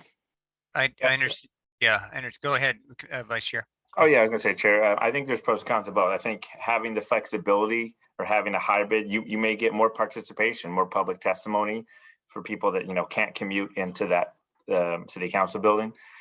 So I think there's pros and cons to both, and hopefully if they do offer hybrid, or like Commissioner Bobadilla, it's like giving notice, over time, more people might come in. But I know in times past when it was in person, there's sometimes, depending on the topic, there was not a lot of public testimony, where maybe if it was virtual, that would elicit more participation.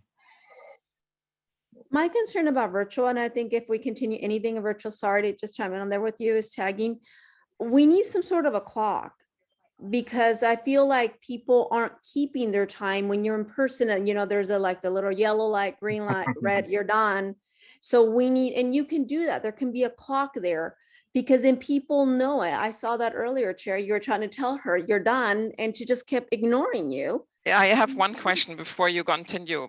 Can we go back to our other setup in the practice room, because we cannot? Okay. Because I think that's really important. So they have knowledge, this is what it is. If not, you're also going to get in. We as a committee are going to have problems for appeals, maybe. Well, why do they get to testify for 4 minutes? And I only got to testify for 2 minutes. I'm exaggerating, but you could have issues. You need to be very good about, especially these days, you guys, equity, inclusion. I mean, just a suggestion. I would love to see a clock, so we all know when it starts and it stops. Yeah, that's a good point. I think after we didn't mention that at the beginning, I should have asked how many there were. I think that's one of the things that when we were in person, you could see what was going on. It was easier to reiterate.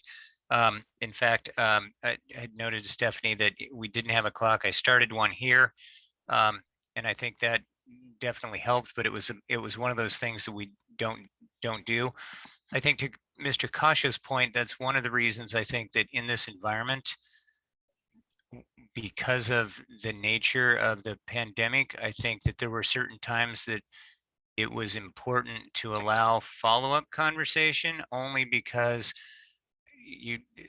I wanted to make sure that we are not put in a position of saying we're not going to listen to it. And from a transparency standpoint, I think that's a difficult thing to balance, because in a virtual environment, there are things that you don't do, whereas you have a lot more control. When the sergeant stands up, people are going to be quiet. So we did not have, like the chat rooms and things, we did not have that kind of situation ever happen when we were in chambers. When somebody stood up, or Sergeant Share would do something, or you waved people and said, could you please go outside, that took care of it right away. So I think that yeah, I totally hear you on the pros and cons. I do think that we need to anticipate that if city council does it for the sake of transparency and policy product and the fact of being in a public hearing, we may need to consider going back. Certainly not right away, but I would agree that the same thing is a setup of forewarning that we're going to do this. It would be interesting to consider the hybrid policy, but then is it easier to say something if you don't have to show up and you're not on camera and you just call in and voice over and you can say what you want? I have, after some previous meetings we've had, I think we have to balance and weigh that in. So good points. Thank you, Mr. Khasho. I appreciate that. Did we answer your question? Oh, I'm sorry, Sergeant, sir. I would just say if I get a say in this, I would love to go back in person, and for one reason only, in that I don't think everybody has the technology or access to the technology. People that are impacted in our community may not have the technology to be able to get onto these meetings and say what they want to say, whereas in person, I think you have a better opportunity to be equitable to everybody getting their say in these meetings, because there's no other way to talk in these meetings unless you have access to this technology in these kind of meetings. If it was hybrid, I think it would be different, because then you could do either way. But equitable wise, I think in person is the only way to truly be completely equitable. Yep. Thank you. Commissioner Moore? Well, I agree. And it's partially because now the children have had to have school online for over 2 years. If it weren't for that, I would say that there was not a level playing field. But we also experienced, as to the point of Vice Chair McClean, people weren't coming to the meeting. I don't feel like we're really causing anybody to miss out by not meeting in person. We're seeing much more community involvement, because just like I remember when I first got started with the NAC with Ernie, we were trying to figure out how do we get people to show up.